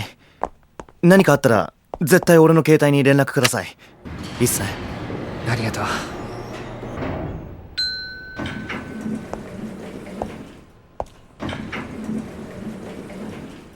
本格的にやばいかな。樋口さんに拉致されたあの日から執拗に抱かれ続けた。気を失うように眠り、起きるとまた抱かれる。そんなことが3日も続いてから訪れた月曜の夜、やっと店に出ることを許された。が、完全に許されたわけではない上に、腰はガクガクでこのありさまだ。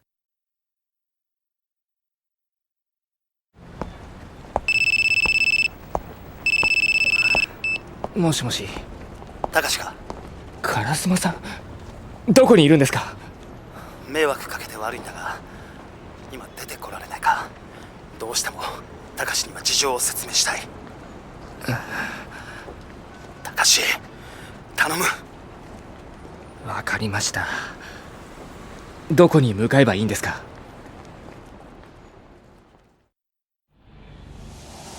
高志。烏丸さん。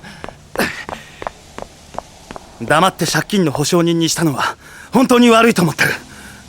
だが切羽詰まった状況で他に頼める奴がいなかった。どうして一言話をしてくれなかったんですか。話そうと思った。だが烏丸さん、あなたを守ってくれるという人がいるんです。ひとまずその人のところに。それは誰のことだ？流星会の樋口さんです。樋口が？樋口さんは信用に値する人です。だからあいつは嘘つきだ。烏丸さん、俺に借金を背負わせたのはあいつだぞ。あいつの手口は最低だ。同じ流星会だからとかいろいろこじつけた上に、教わった金の運用法に従ったらこのありさまだ。そんな。それに保証人をお前にすればいいと言ったのも樋口だ。何をバカなことを。事実だ。目を覚ませ。お前はあいつに騙されてるんだ。血は喧嘩はその辺にしてもらおうか。お前がブルーブックの倉科か。なるほど、確かにべっぴんだ。これなら樋口が血迷うのもわからねえわけじゃねえな。松波さん、高志には無茶しないっていう約束だ。松波、あんたが？烏丸よ、お前は倉科を撃ってすっかり身綺麗になったつもりかもしれねえけどな、うちの組員の女取ったっていう罪はこの先も完全には消えてなくならねえんだぜ。撃った？おや、お綺麗なホストさんはまだ自分の状況が分かってねえのか。だったら説明してやる。この薄情なバカはな、自分と女可愛さにてめえに金を貸してくれた親切なダチのお前を俺に引き渡すことにしたんだよ。どうして俺を？てめえはあのインテリで偉そうな樋口のやつを貶める格好の餌なんだよ。なんて、俺が樋口さんの？それは見てのお楽しみってやつだな。さあ、俺の事務所に一緒に来てもらおうか。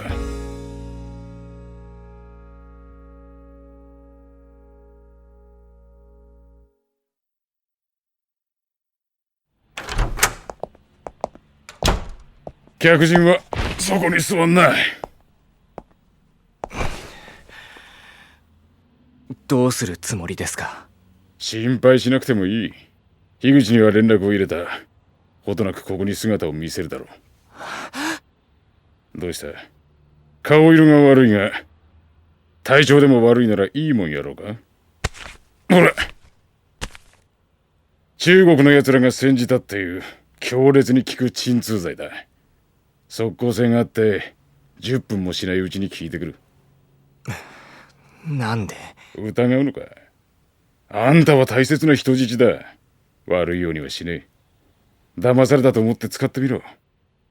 ただし即効性がある代わりに抜けるのも早いんだ。あんまり長いことは聞かねえがな。本当ですか？信用ねえなら俺が先に飲んでやろうか。もらいます。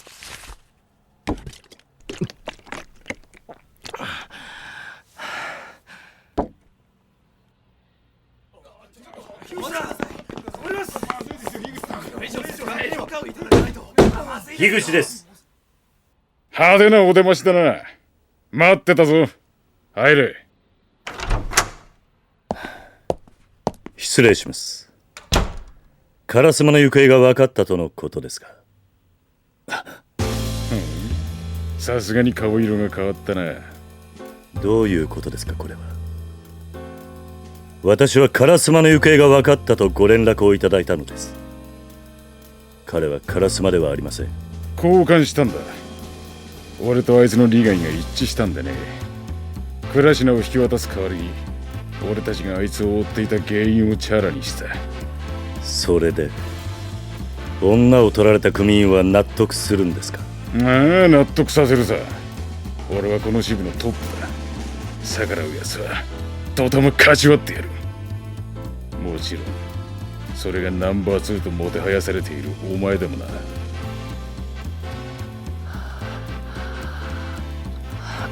なんか体が変だ。なあ樋口、お前俺に内緒で何してる？本部から回されたマネーロンダリングってのも俺を通さずお前がやってるってのは本当の話か？何の話か分かりかねます。しらばっくれるんじゃねえ！そこで上がってる売り上げピンハネしてねえで全部俺んとこへ持ってこい。ピンハネなどしていません。すべて本部に上納しています。だから直接じゃなくトップの俺を通せって言ってんだ。申し訳ありませんが、それはできません。私は組長からの命令に従っているだけです。何かおっしゃりたいことがあるのなら組長に直接。てめえ何様のつもりだ。関東流星会東京支部ナンバー2です。何がナンバー2だ。実際は自分がトップだと思ってんだろ。まあいい。そのポーカーフェイスが崩れるのはこれからだ。なあ、倉科。彼に何をした？体がだるいというから痛覚を麻痺させ快楽を強くするものを飲ませてやっただけだ。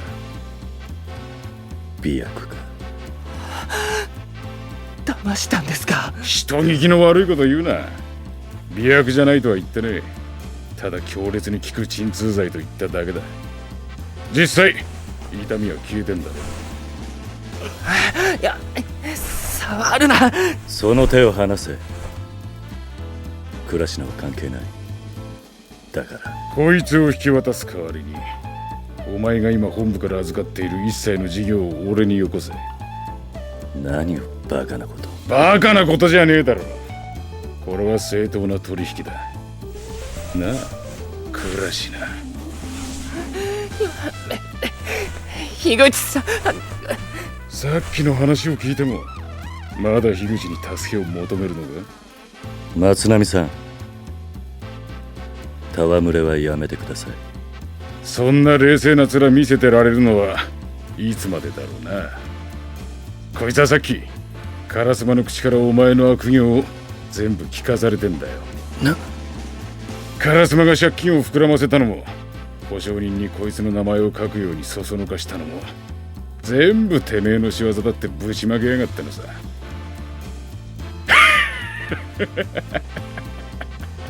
かわいそうにな。ダチに裏切られ信用してたお前にも裏切られ、樋口の野郎なんか信用したのが間違いなんだ。俺んとこにいれば存分に可愛がってやるぞ。綺麗に着飾って毎晩抱いてやる。やめろ。まだ意識がある。これでも歌舞伎町のホストクラブでナンバーワン張ってるんですよ。てめえ今自分がどんな状況か分かってんのか。同じセリフあんたにも言ってやろうが。樋口、てめえ誰に何向けてるか分かってんのか。当然だ。てめえがどれだけバカだろうが組の利益になることなら喜んで従ってやる。だがないくら私が邪魔だからって一般人を利用するなんてのは道に反してんじゃねえのか。大体どこの誰が組の金をピンハネしてるって。それを言うんならてめえだろうが。知らねえとでも思ってんのか。その気になればてめえの首飛ばすぐらいのネタいくらでも持ってんだ。樋口落ち着け。その茶がまさかマジで弾入ってねえだろ。試してみるか。俺が悪かった。こいつにはこれ以上何もしねえ。取引もしねえ。だからそのやべえもんしまってくれねえか。起き上がれるか。はい、大丈夫です。再度忠告する。私は貴様が組のために働く以上何をするつもりもない。だが組の利益に反することをするなら容赦はしない。分かった。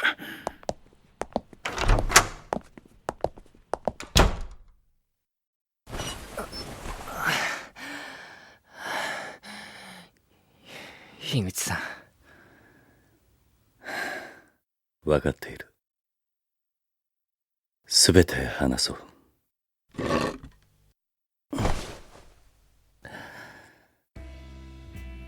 何を聞きたい？それとも私が自分から話した方が分かりやすいか？樋口さんの話を聞かせてください。私は子供の頃からこの道に進むことの意味を理解していた。ヤクザが世の中から見れば外れた道だと分かっている。だからこそこの世界で上に立つ人間は世の中を渡っていけるだけの学問と知識が必要だと考え、大学にも進学した。そしていつしか自分にとって役に立つ立たないで物事を判断するようになっていた。その観念が私の中である程度固定した頃、君に出会った。半年前ですね。あの時ヤクザ相手に喧嘩をして勝てるわけがないと分かっているだろうに、わざわざ出向いた君に興味が生まれた。何の意図があるんだろうと。意図なんてありません。放っておいたら烏丸さんはただじゃ済まないだろうと思っただけです。そう、君はただ烏丸をかばっただけで他の意図はなかった。そして私がヤクザだと分かっていながらまっすぐに見返してきた。話をするときは相手の顔を見るって教えてもらいましたから。確かにそうだ。だが一般の世界に生きる人間にとって私たちは話をするべき相手じゃない。だが君は違った。あの時初めて私は自分と同じ男である君を美しいと思った。俺をですか？あの日からずっと私の頭から君が消えなかった。それでも私には考えるに値しない出来事だと思っていた。だが烏丸の事件が飛び込んできた。私にはどうして君があんな男をかばったのか分からなかった。同時にこれほど愚かな男からなら君を奪えるとも思った。奪うって？誓って言うが、最初からあの男を破産させて借金の肩に君を手に入れようと思っていたわけじゃない。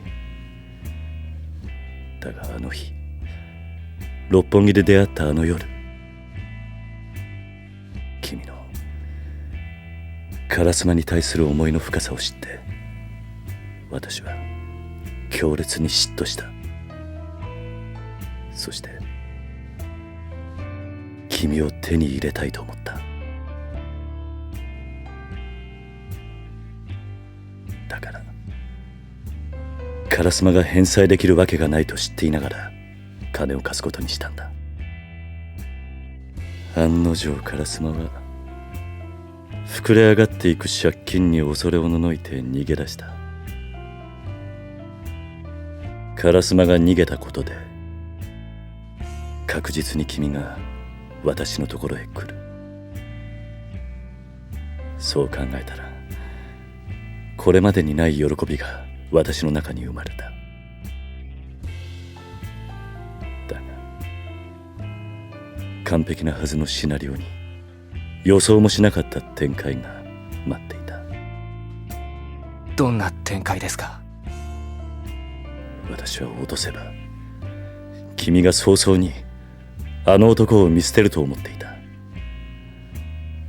だが君は見捨てるどころかあの男のために自分の身を私に投げ出してきた。そして私は君の体に触れた瞬間、自分が君を心底欲していたことと同時に己の過ちに気づかされた。一度触れたら君の全てが欲しくなって体を蹂躙し続けた。今さら何を言っても許されることではないだろう。それでも言わずにはいられない。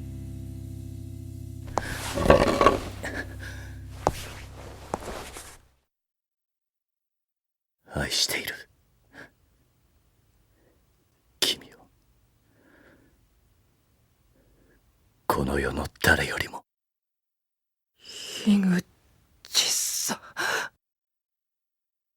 瞬間、心臓が止まるかと思った。息を飲み、空気が止まる。一瞬だけ、俺たちの周囲から全ての音が消える。夢か、それとも嘘か。自分でもわからなくなっていく。私がしたかった話はこれで終わりだ。待ってください。今度は俺の話を聞いてもらう番です。そうだな。俺はゲイです。でもこれまでに付き合ったことがあるのは高校1年の時の教師だけです。烏丸は？烏丸さんのことは好きでした。いえ、今も好きです。あの人がいなかったら俺は今こうしてこの世に生きていなかっただろうと思うからです。でもそれはキスしたいとか触れたいと思うのとは違います。でも樋口さんは俺と烏丸さんの仲を疑っていた。俺はそれに気づいてそれが事実であるように振る舞うことにしました。どうしてそんなことをした？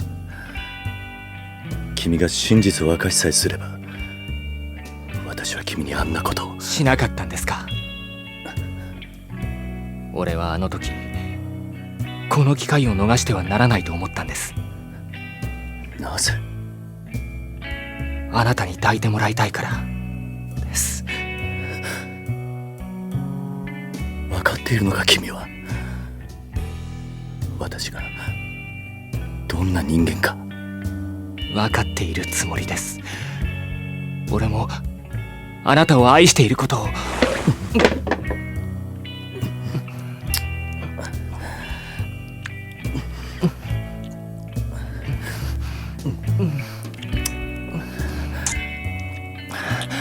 樋口さん、したい。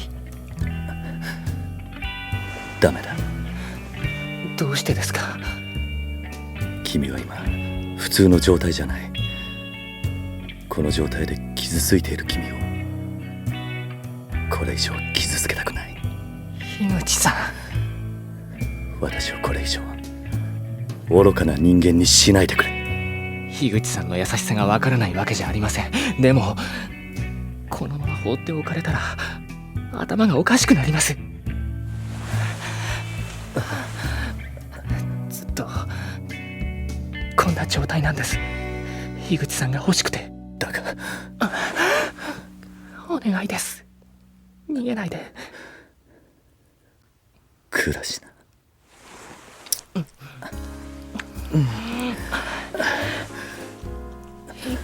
口さん、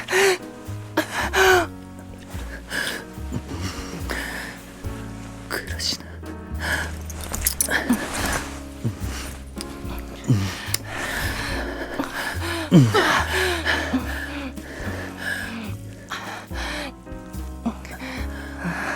熱い熱い。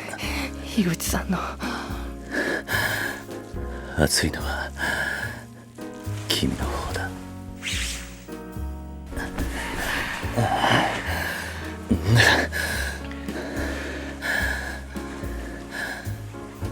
君は悪い男だ。私は耐えるつもりだった。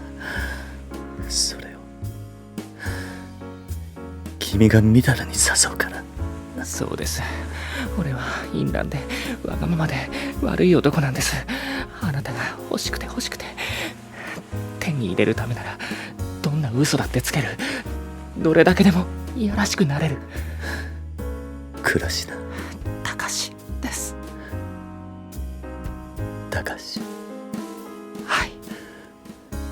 隆。隆。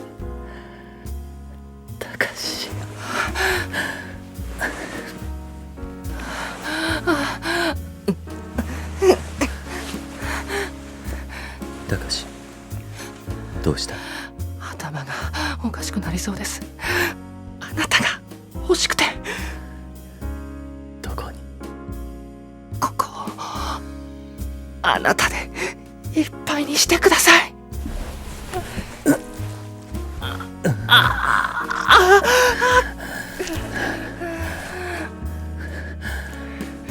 忘れるな、隆。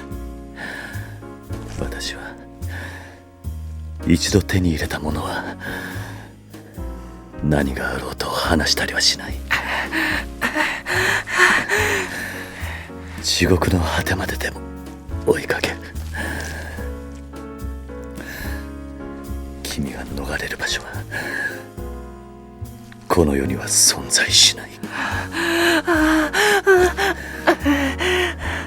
もし私から逃げたければ、私を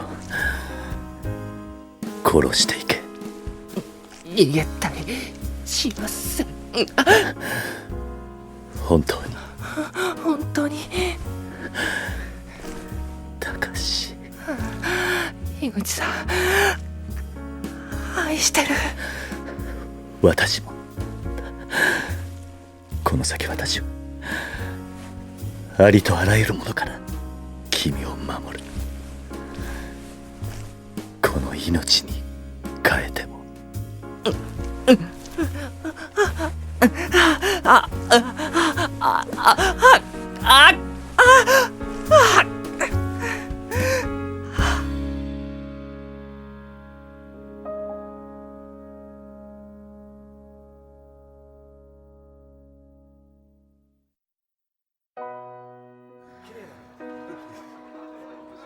あれから数週間後、東京支部をはじめ関東隆盛会内部で大粛清が行われたと新聞やニュースで話題になった。それがようやく落ち着いた頃、ホストクラブロイキングは改装オープンの日を迎えた。初代オーナーである烏丸さんは臨月の奥さんと地元に戻り、小さなスナックを始めたらしい。その烏丸さんの後を継いだオーナーは若干22歳でブルーブックのナンバーワンを1年以上キープした上に、約3000万円のコニャックペルフェクションをボトルキープさせた伝説のホストである。ねえ、たかしくん、柴田くんから聞いたんだけど、そのロイキングのカフスとタイピン、危ない筋の人からのプレゼントって本当？内緒です。秘密は秘密のままの方が謎めいていていいでしょ。教えてくださいよ、倉科さん。どうせあの人なんでしょ。違うんすか？いいのよ、柴田くん。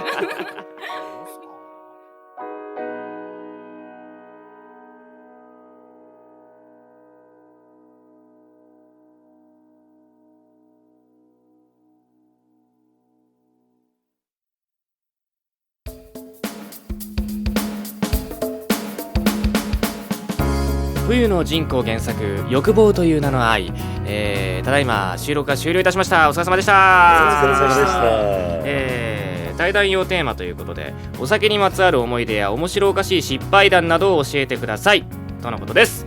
ではですね、じゃあ黒さんから聞きましょうか。私から。はい。じゃあ役名とお名前と、面白おかしい失敗談など。樋口気象役をやらせていただきました黒田孝也です。お疲れ様です。お疲れ様です。ですね、俺神谷ちゃんは知らないか。俺酒強いですよね。飲まれたことがないんですよね。だからあんまなさそうですけどね。そう若い時ももうボトル1本毎日飲んでたんだけど、若い頃っていうのはどれぐらい前のことでしょう。20何年前とか。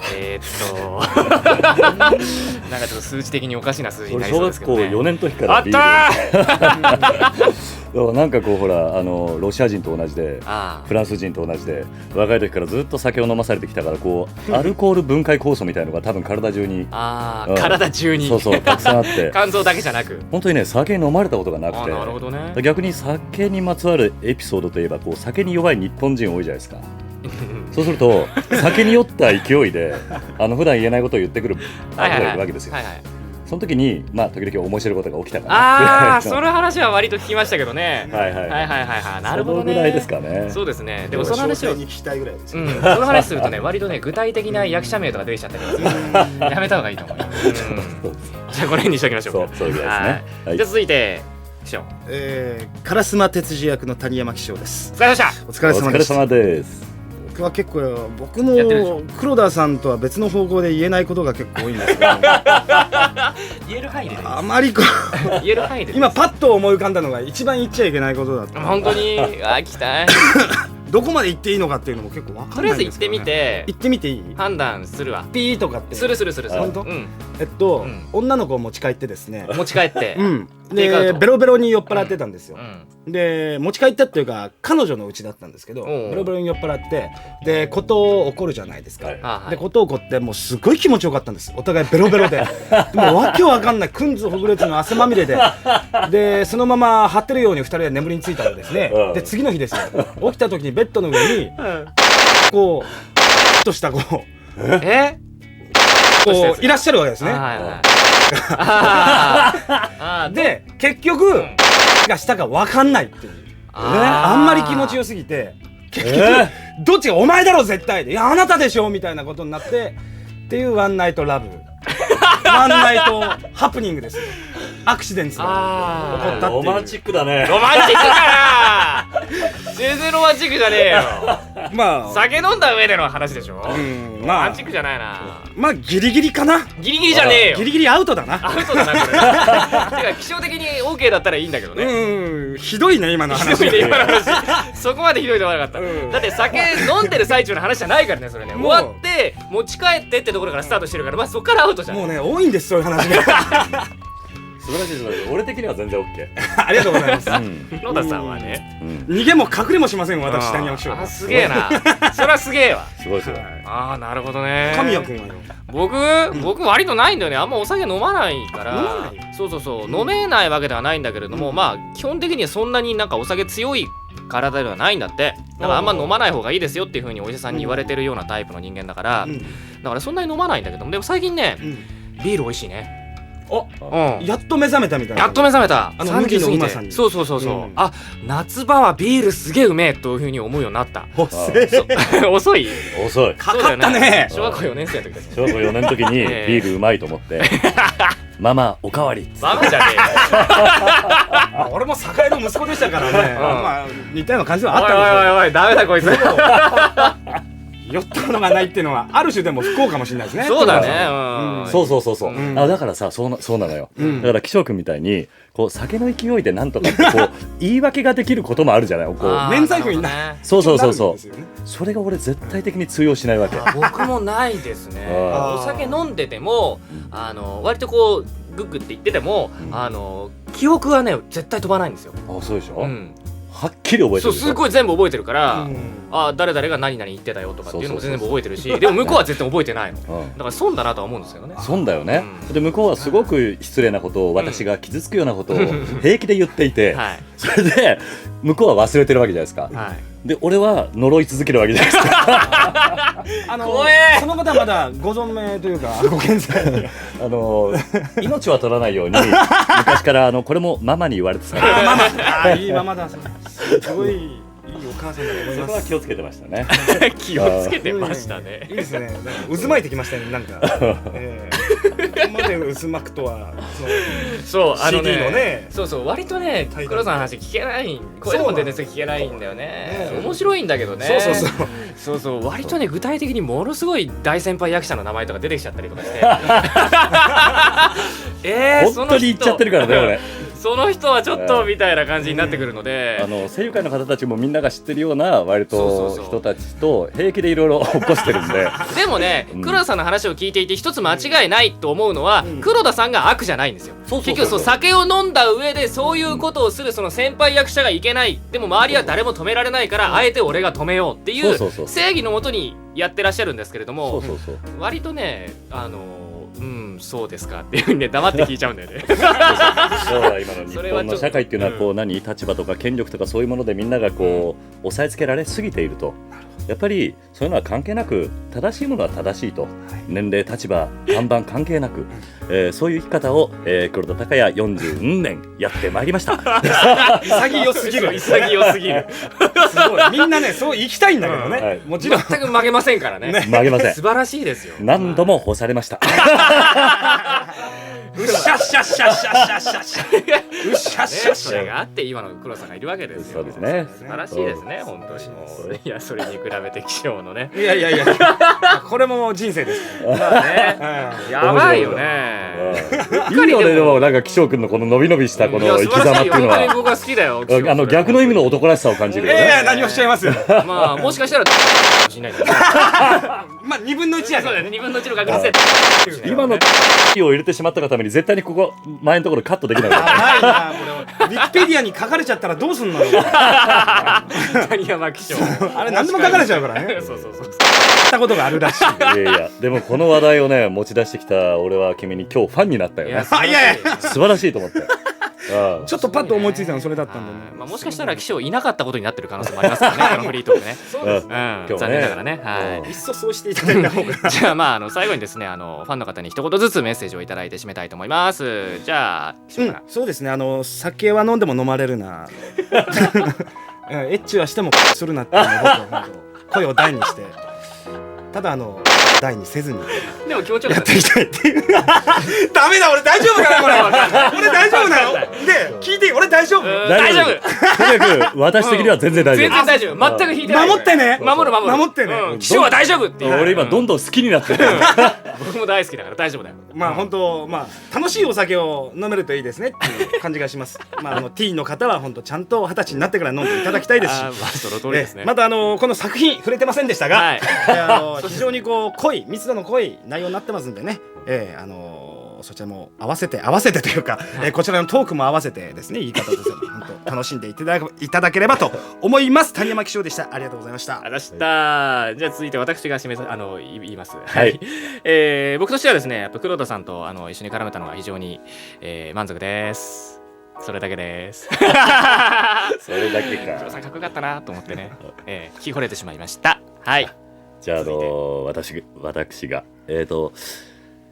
もうね神谷ちゃんと久しぶりにまた、やれて、俺もそれは非常に楽しみで、そして今回初めてね違うところで会ったことはあったけども、ある、まあフリートークは最終的に2人でやってたんですが、そのもう一人いた方とも初めてこうね、会話ができて、そして、そのもう一人の人間の男らしさに今日は感動をし、非常に楽しい現場でした。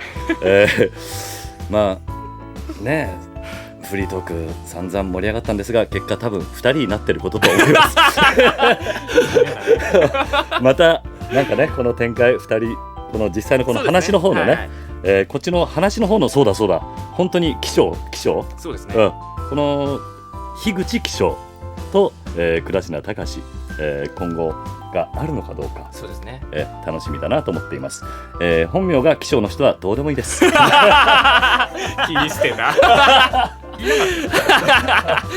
ということでまた皆さんどこかでお会いしましょう。さようなら。ありがとうございます。さようなら。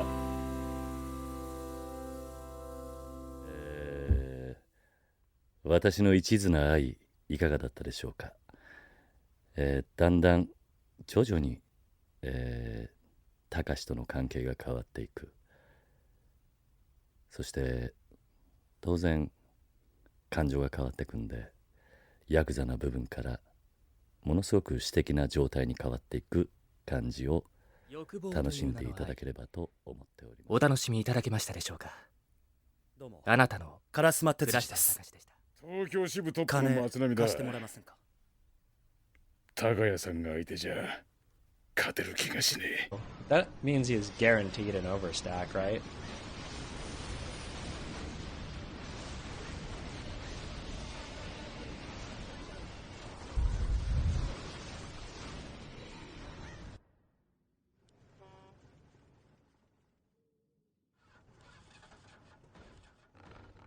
Your building is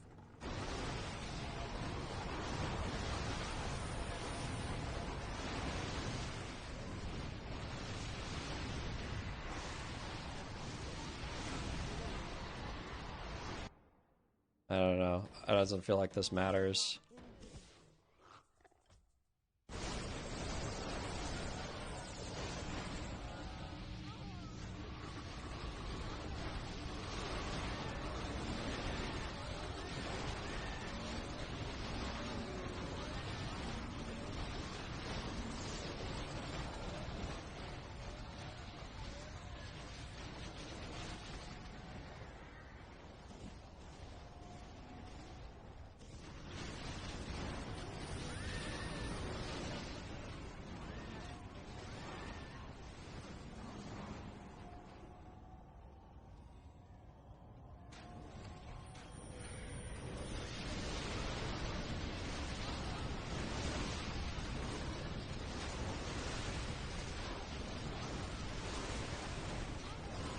I mean, stacking this hero just doesn't really do that much.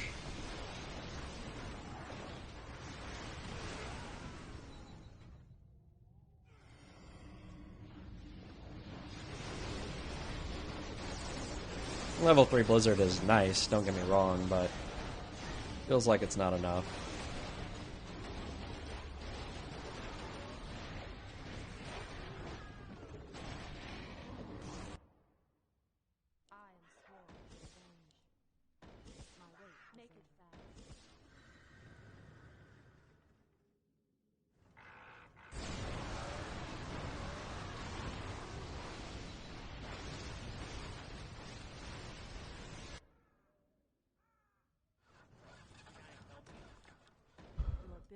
Your building is standing guard.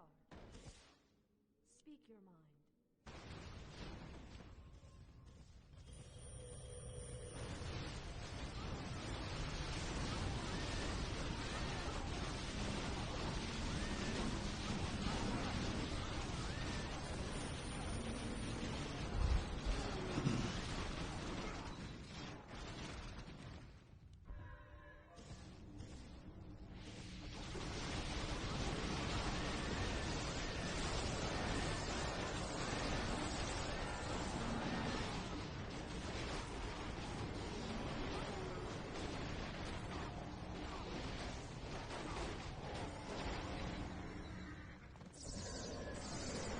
Is it even possible to win at this point?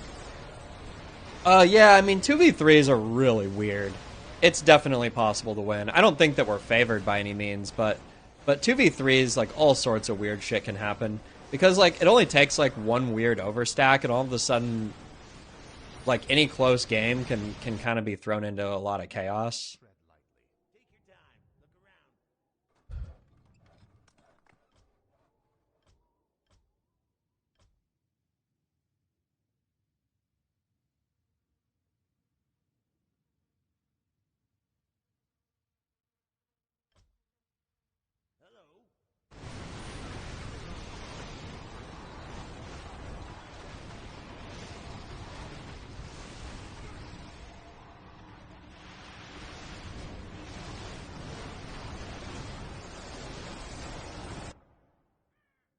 In position.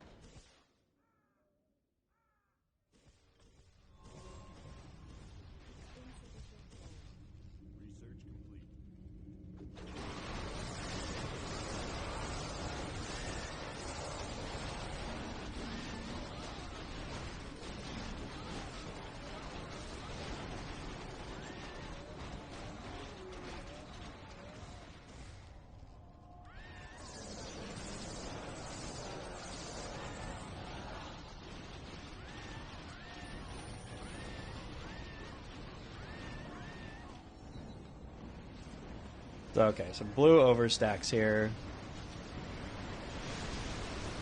But I don't think that's good for us. I think probably this is death. Probably.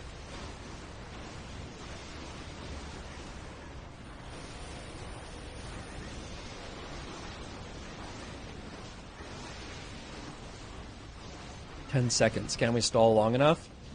We can kill the AM right here. And we can stall long enough. Somehow. Okay. Still alive-ish, maybe?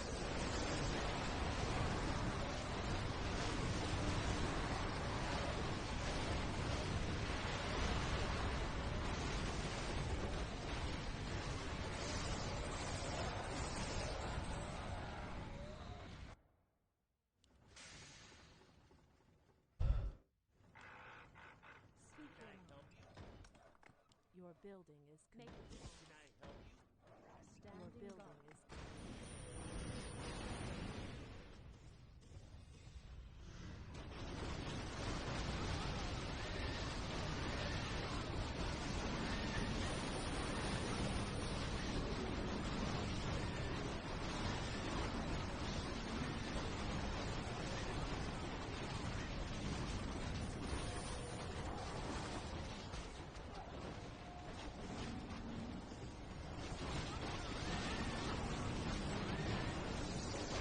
But maybe this is the end, because he's going to get Big Bad Voodoo, I think.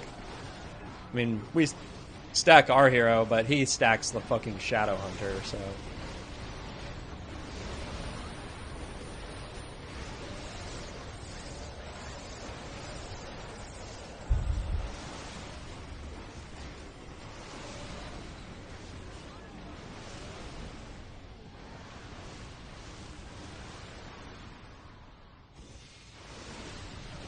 Yeah, we just don't have anything left on the ground here. Oh no.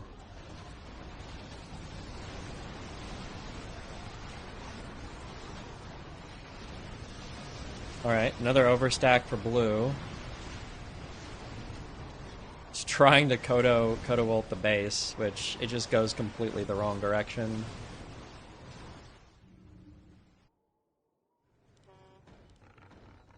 your building is complete.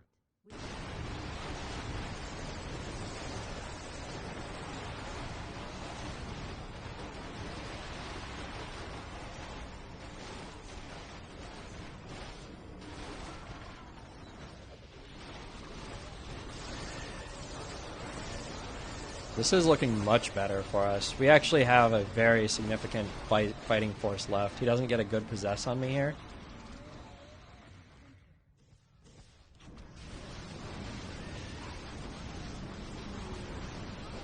Okay, but he has Big Bad Voodoo now. So even though we finally get our really good turn, it just like isn't actually good enough. His Big Bad Voodoo just wipes us. Now I don't think yellow will be able to clear this. And it's probably game, right? If yellow can clear this, yeah, man, it's too close, right?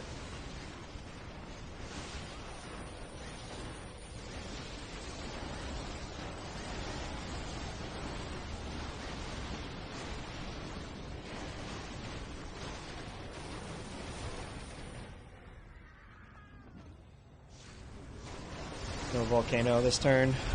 Maybe if he had it, we would win. We could do it, but there's no way, right? GG. I wanted to get our loss back from earlier today, where we had a disconnect on our team, on the opponent's team, in a game we were winning, but yeah. It definitely make the game more chaotic. I'm pretty sure we would have lost that game like very, very handily if it weren't for the disconnect. We tried our best.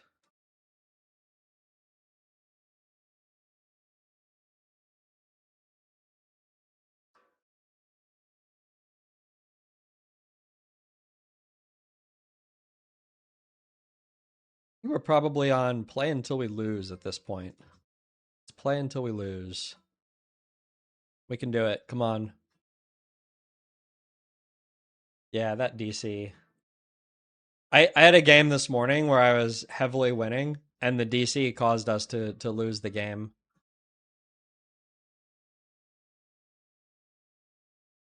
Yeah, Banshee are definitely not unplayable.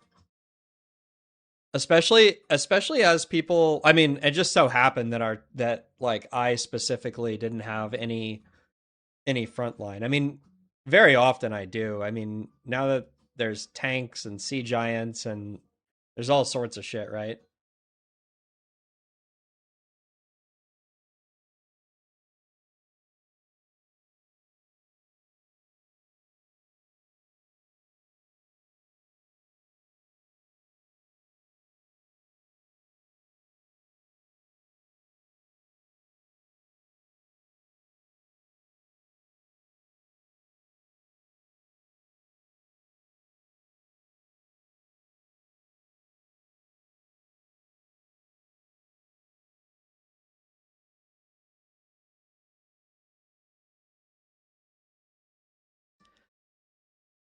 I definitely feel like coatls are a little bit underwhelming now. It definitely feels like maybe I was coping on games where we were like already ahead or something. I thought coatls would be stronger. I think I might have misjudged them a little bit, but maybe it's just not good enough to like bring you back in a game. But it actually feels like it doesn't quite do its job even of being like a melee hero buster. Like the melee heroes are just so fucking tanky. You need a lot of coatls, and it feels like even when you have the attack speed buffs, it's maybe like not quite good enough.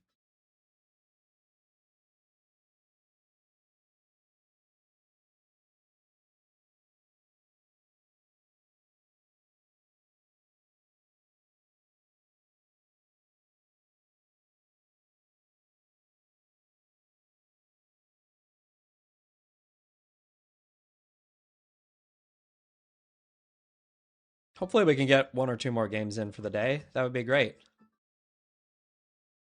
I am down to keep playing if everybody else is.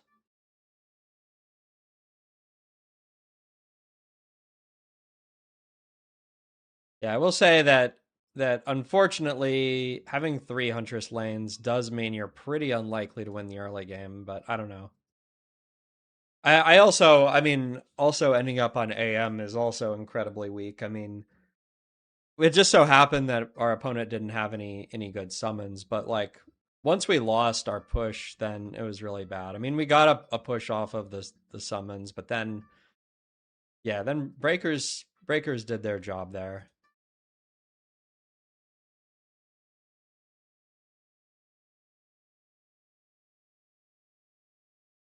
What if there was ever a point in that game of making griffins instead of wind riders or hippo riders?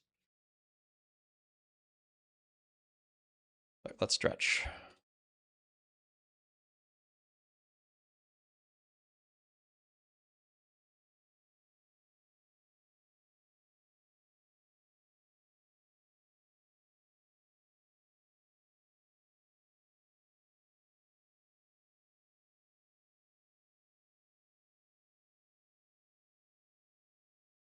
Real players hit Q. Come on.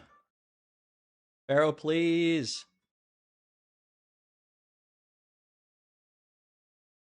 Bless us.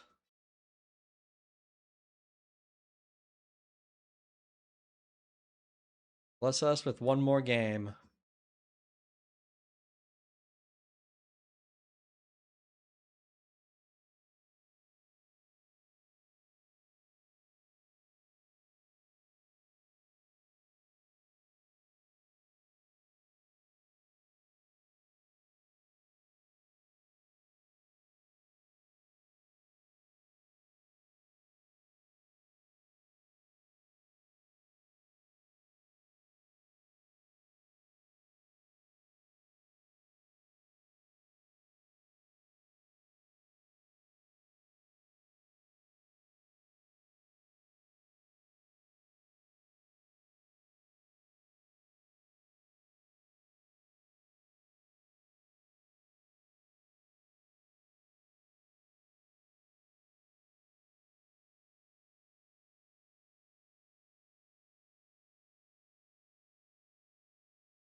What was your work before Yanzuzu? I was a software developer turned software manager towards the later parts of my career.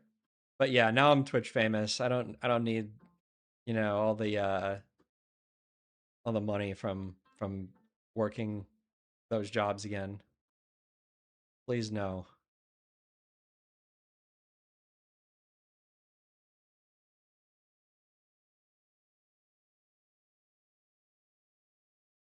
I won't say that it wasn't rewarding, because it was, and in a certain sense I do like programming, but and I even liked management. There was rewarding moments for sure. But for me, it was like literally purely financial, like at the end of the day, because there was just too much stress associated with it. Now I have some time to unwind from that. Support my wife and her career. I am working on the Twitch streets, if you will. I'm rattling my tin cup by the side of the Twitch road. 2 players left. What? Oh, I didn't know I got skipped. Anyway, good luck. Have fun.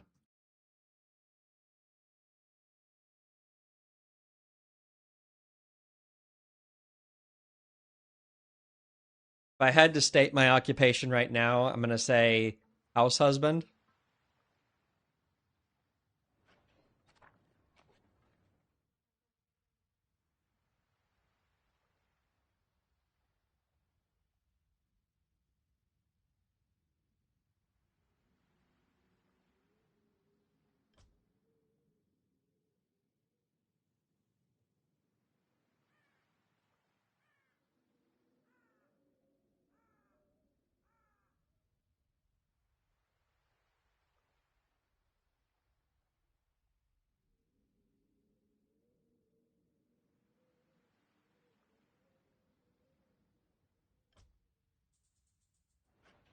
House husband, pretty tough job, you know, is what it is.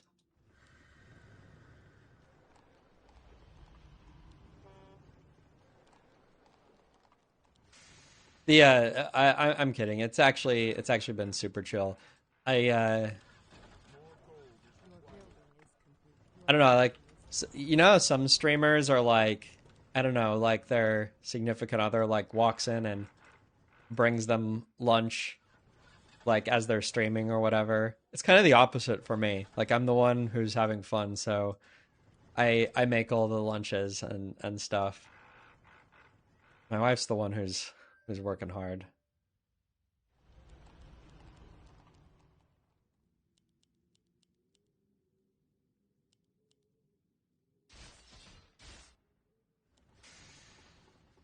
Well, yeah, so this draft I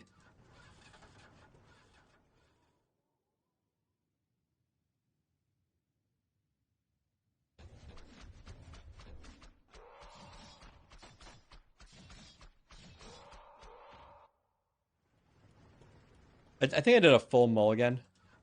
Maybe I didn't. Maybe I actually liked having Breaker Murgle enough that I kept it. I think I did. Yeah, I think I did.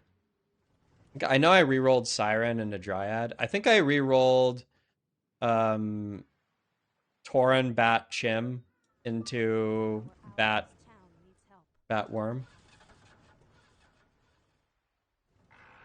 Ever miss going on? I was just having like a conversation with a family friend about that last night, who is like in the tech industry or whatever. I mean, it was just starting, like when I was there, like actually working last. Like, I mean, and I tried like generating some scripts and stuff like that, and it was actually pretty cool.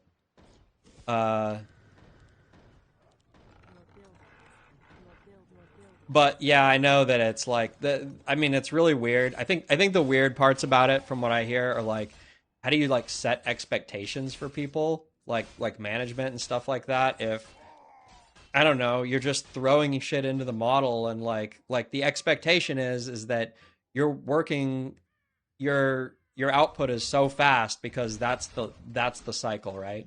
Rather than like trying to like manually track something down, which might take, you know, who knows how long or whatever. The expectation is I'm just like throwing shit in the model and seeing like what, you know, and that'll fix the problem, right? But once you like break that assumption and no longer is that working for whatever reason, then it's like, yeah, how do you track that with management? How do you create like a fair workload or whatever with them? Who's like accountable to like the actual work deliverables? Insufficient gold. I think that's like the really hard part that a lot of teams like have to like work out and shit. But like even if you have like a really stable job right now, it feels like the expectations are just sky high. And I mean, companies have never been like super big on what I would call like, ooh, tough call. Your building is complete.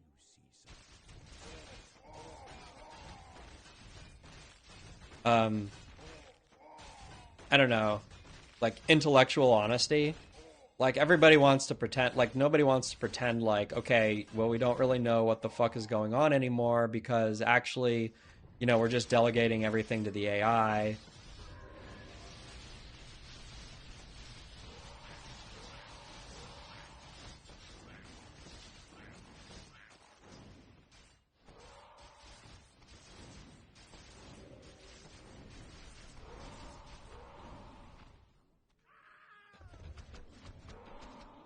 Yeah, no, I mean, the work-life balance thing has been struggling forever.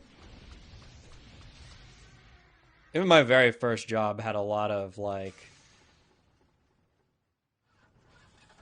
Okay, there's, like... Okay, so we could try to make Orb of Darkness here in order to stack or something. Maybe I should. But the scary part about doing that is that you're just, like, playing into it so much, right? And I don't have anything to... like block buffs with, or block dispel. So I feel like we need to do it, but I'm pretty sure we just have to sell it immediately as soon as even if it works. I almost feel like I should be playing forward here though. We'll have to see.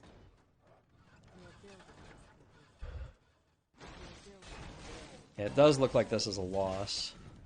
Just barely. Or just barely a win. Wow. Actually is a win. This is big, actually. Just the fact that we'll stack this a little bit. Oh, he actually also has branded.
Okay, so now we need to make a couple dryads just to dispel if he goes Orb of Darkness. Yeah, but Brandon in the backline, we really need to keep our push here if we can at all. I'm really worried about Yellow's lane. He's into bears, which seems like could be pretty rough. But actually looks like he'll be fine here.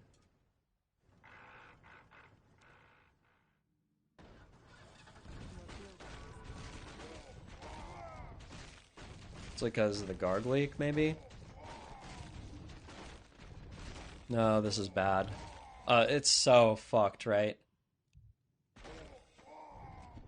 Now our branded is out of position. We do have... His might also be out of position, though.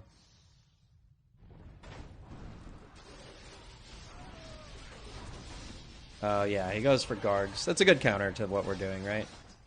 Lagging, actually.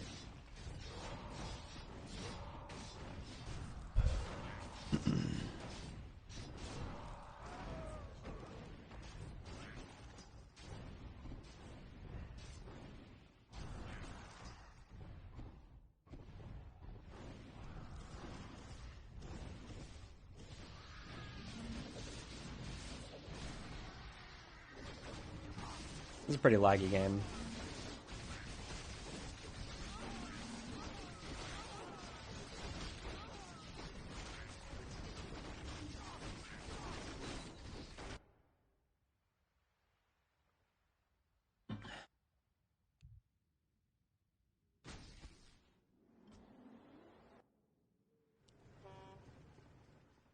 Our allies' town needs help.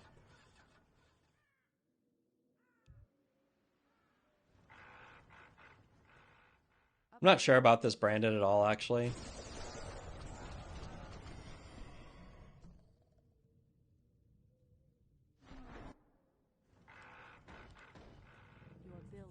I mean, I can make my own of these, but it's actually bad because we're just behind.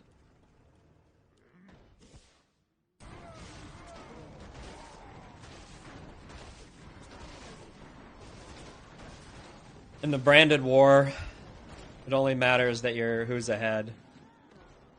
And now we're behind, so it's really, really tough for us.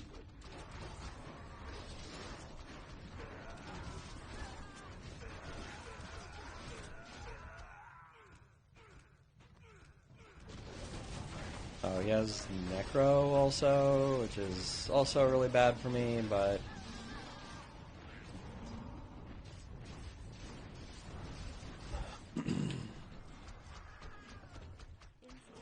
yeah.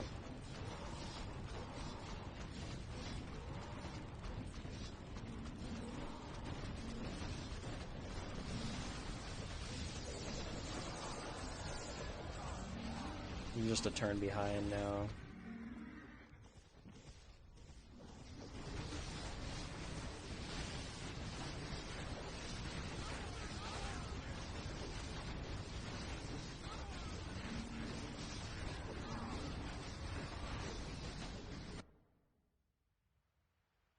I get what you're saying. I don't think it's good enough. Unfortunately.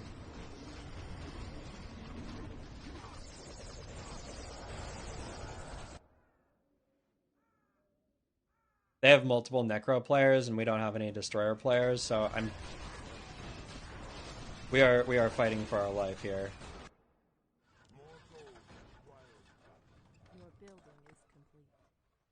I mean, we got one turn off of our Orb of Darkness. I guess it doesn't surprise me that we're not going to get anything else off of it.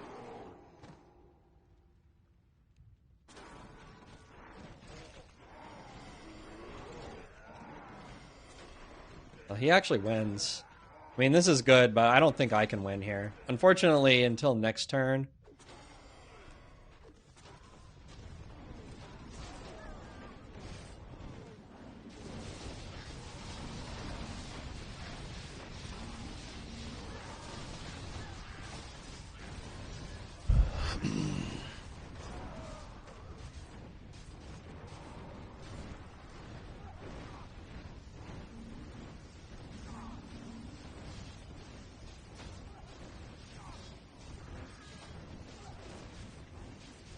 We actually do better than I expected, though.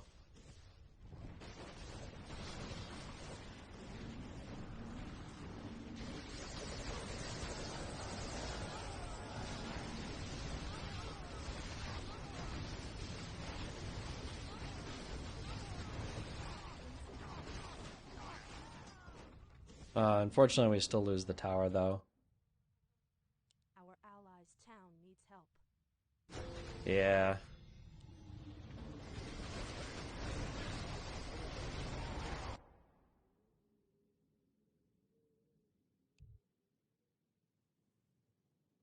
Second mine, probably not a bad idea.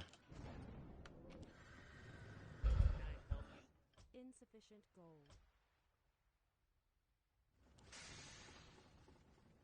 Hi! Are we being invaded?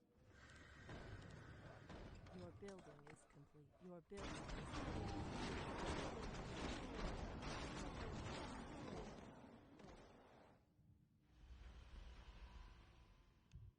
Upgrade finished.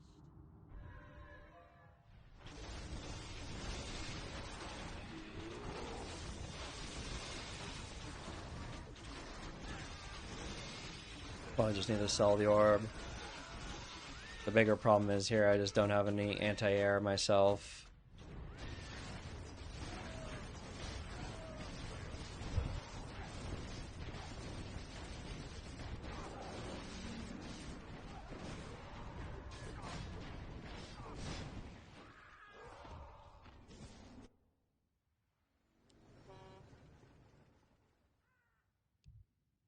So I just need to make more Gargs.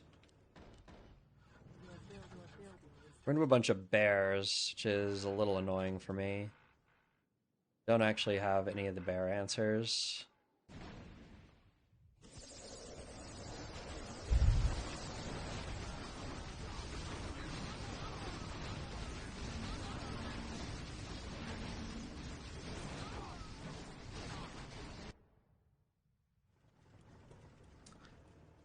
I think I need to sell probably this orb. I don't think this orb is worth it anymore.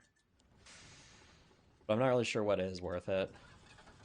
Yeah, I just need to make like a bunch of Gargs for now. Just to like kill the Wind Riders.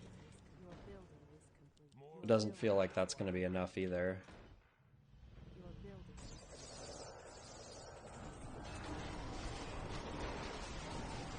So I can't actually make worms into this.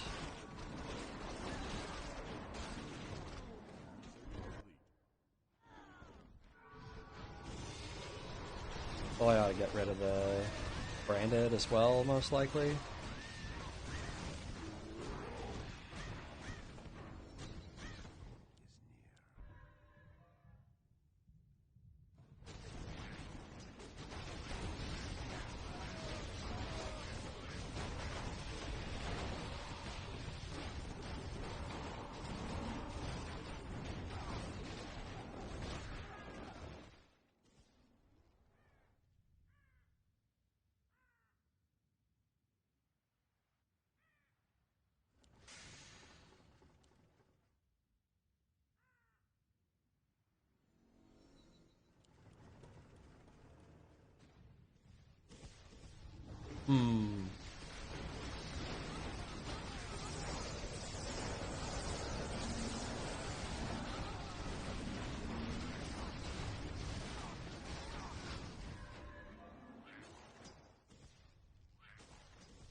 I've been hesitant to actually buy this, but it's probably fine now.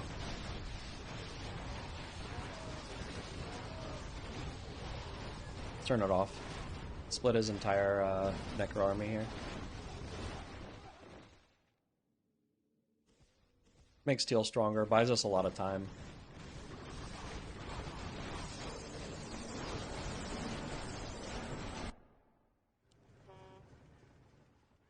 As soon as I buy Warlord, I won't get the split anymore, which I think is not great.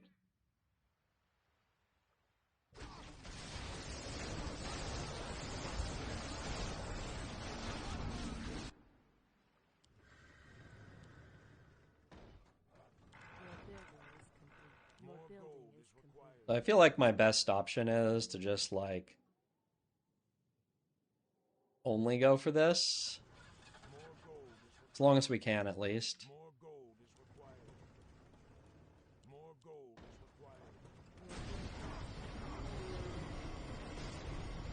I mean, we have 2 Alks and they have 2 Dreadlords, so I feel like they're gonna have so much value off of these Infernals, and we're gonna take so long to print money.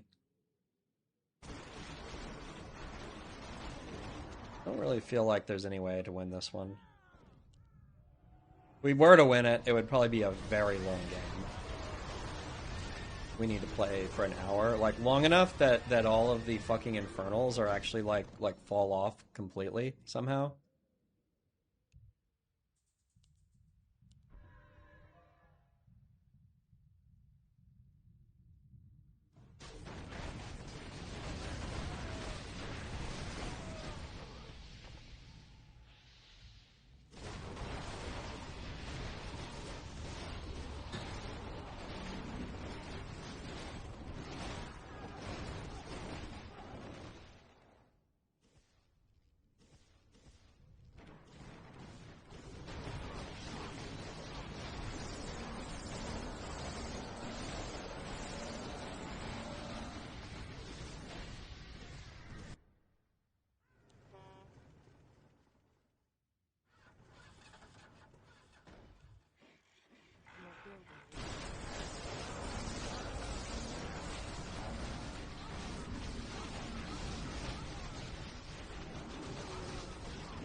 News is at least we're not like infinity behind yet. I mean, partially because this hasn't hit 6 yet, but oh, now it hit 6.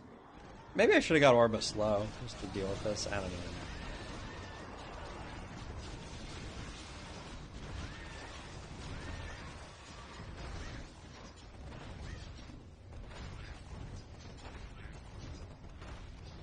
I mean, that wasn't the most impactful Infernal ever.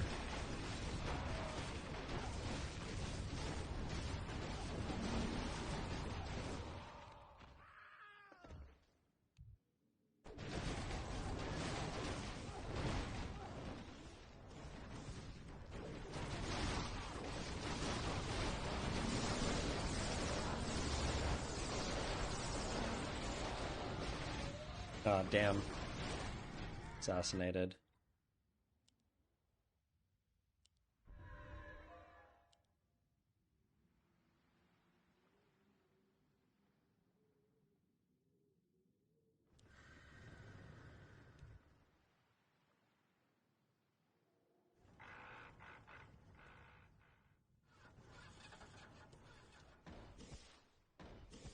Our allies' town needs help.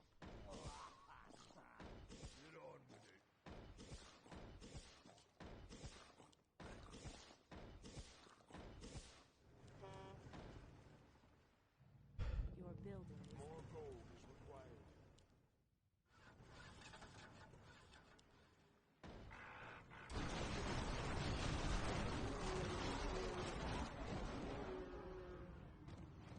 Oh, I should have been forward. Probably.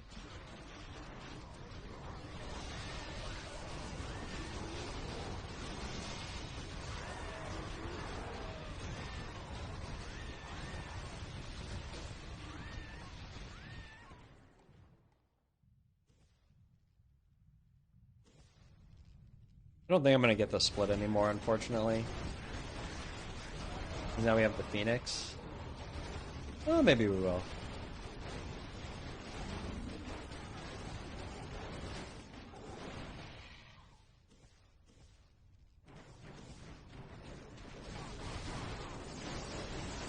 We'd really like a melee hero, I think. DC or DK probably would be excellent.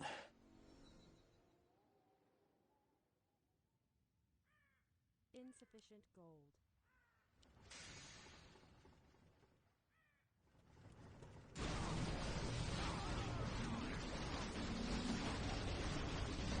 I mean, our only nice thing here is that we are managing to print finally, and they haven't been able to end the game on infernal value, which is really nice. Because it should equalize soon. Do I want another Blood Mage? Probably not, right? Yeah, unfortunately we have to reroll.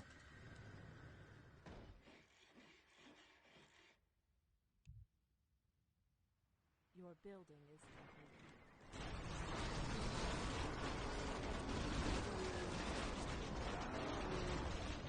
But the bats are actually pretty decent into this, for stalling the game at least. That's something.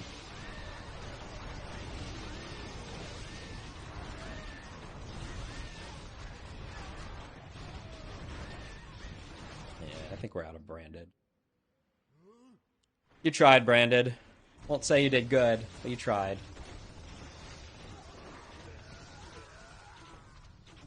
We actually somehow didn't even have enough air.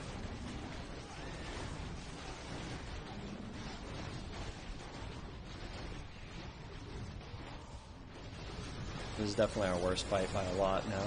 They're pushed all the way onto our base. And he got natural TC. It is what it is.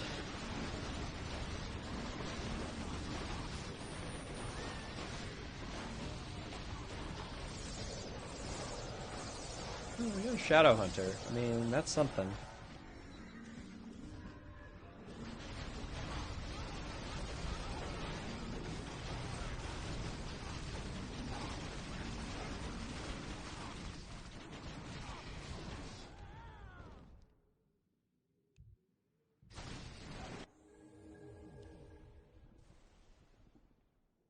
Is any of this any good?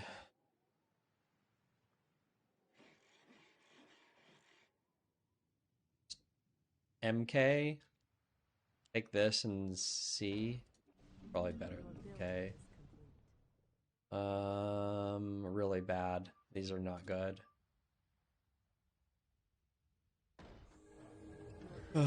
Whatever. I mean, at least I can buy the orbs, I guess. I'll start playing forward, probably. Looks like he's actually almost stacking here.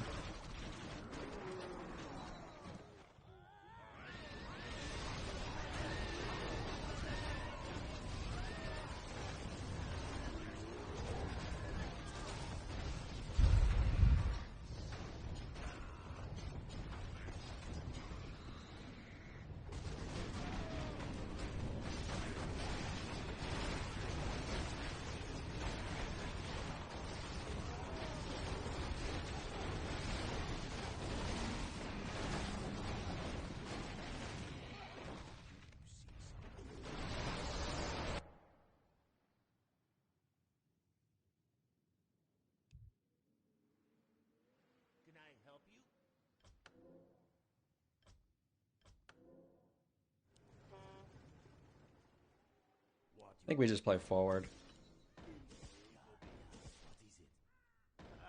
We'll buy speed auras. We didn't get any.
Bats are definitely keeping us alive in this.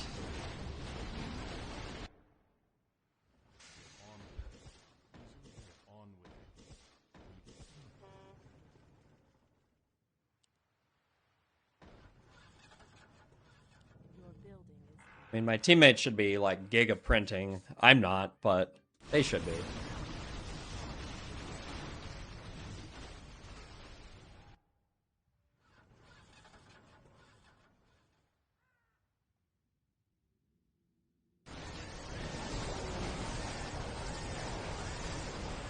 Infernal should be falling off, like, a little bit now.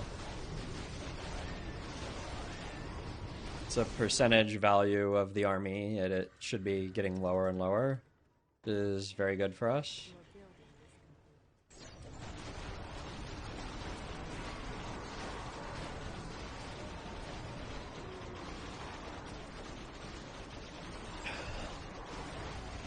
Fortunately, it does feel like this is getting farther away from being a stack.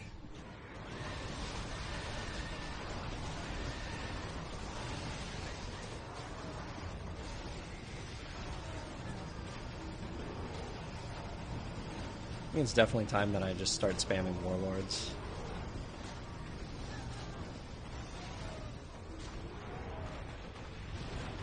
Warlords in Orb of Slow.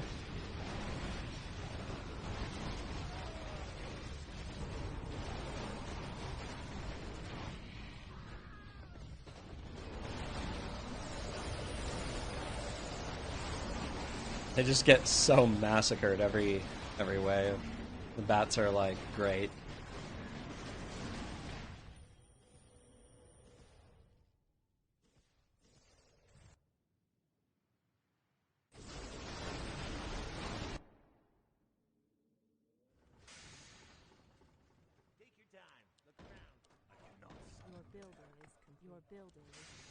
But with bats and warlords, it might be hard for them to deal with me a little bit.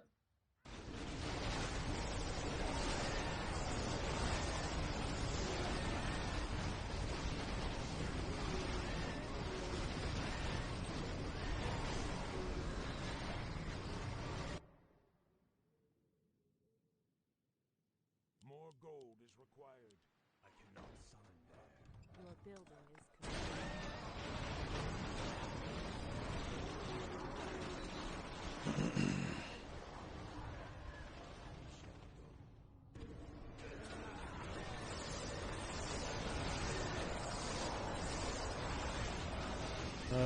This may not be exactly what he intended here.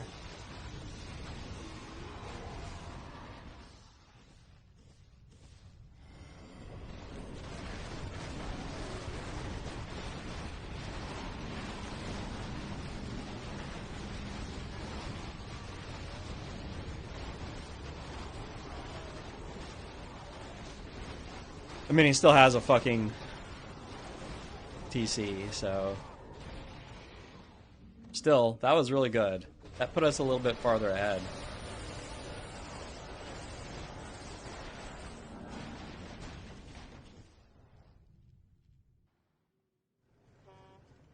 Hello. Your building is complete. More gold is required. Your building is complete.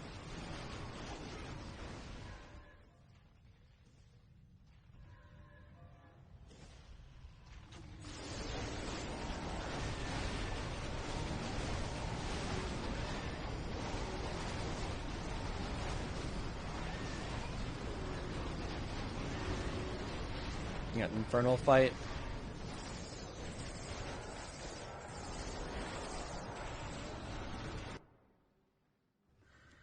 More gold is required. Your building. I mean, now it felt like our one chance. I don't think he's gonna fuck that mistake that badly up again.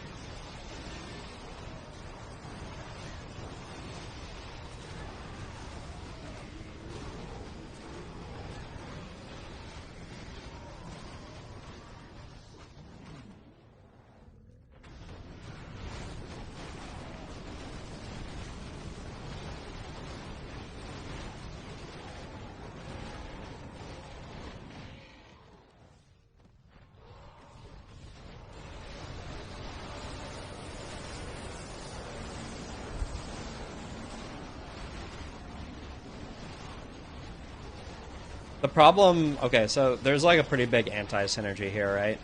Unfortunately, Big Bad Voodoo is not very synergistic with bats. Because they're gonna die anyway.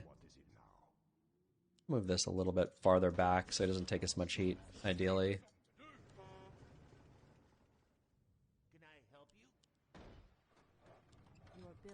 Alright, that's all of those guys.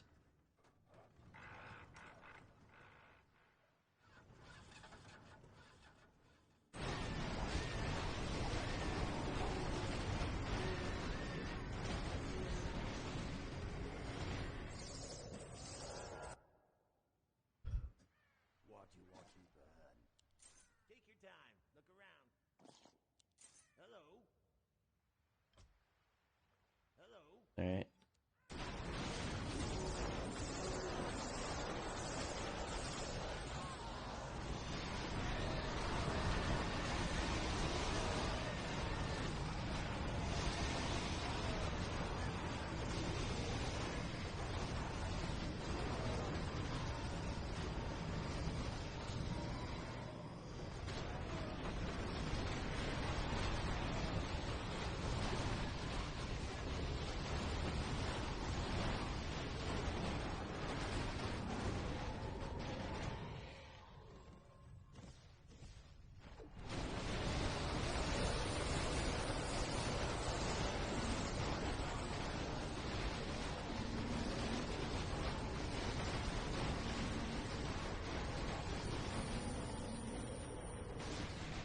Yeah, MK is can be pretty terrifying. Definitely need him to do some work this game.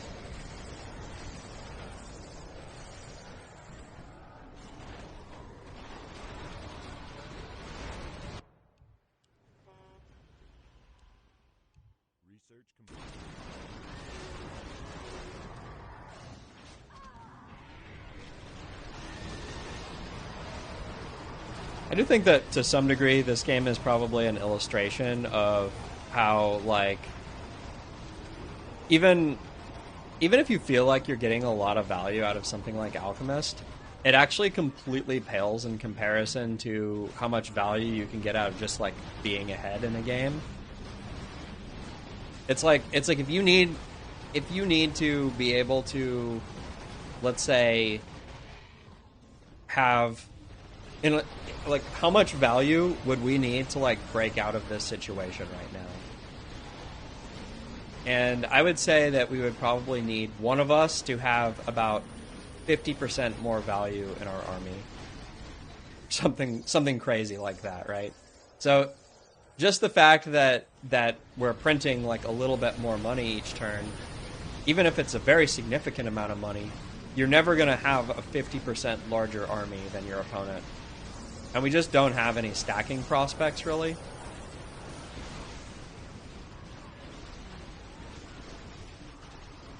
The fact that we have Shadow Hunter is the closest thing that we have, but they have a Shadow Hunter leveling too. Your building is complete.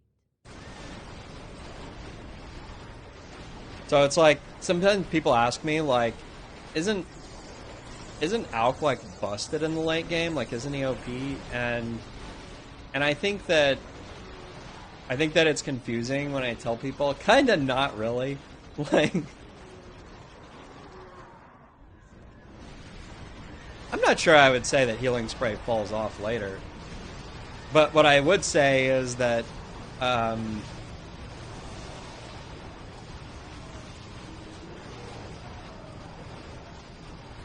that even the money like isn't enough to bring you back into a game that you're far behind in. That's how people underestimate really heavily how far behind you are when you're like pushed into the base like this.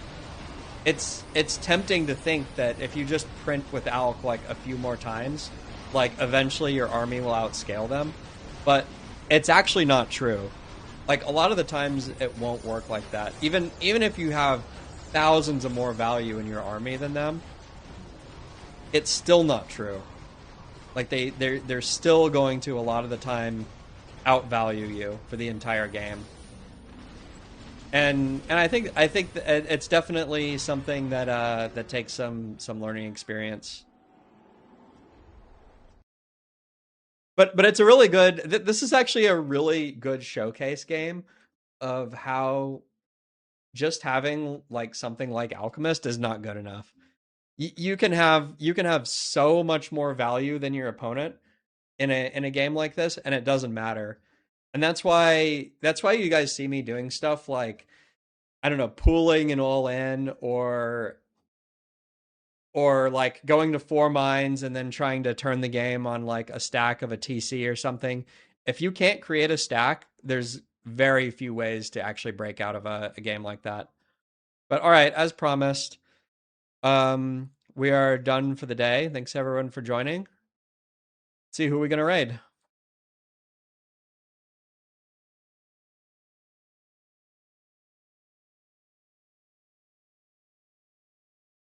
I don't really see anybody on, so I'll probably just raid Stickla.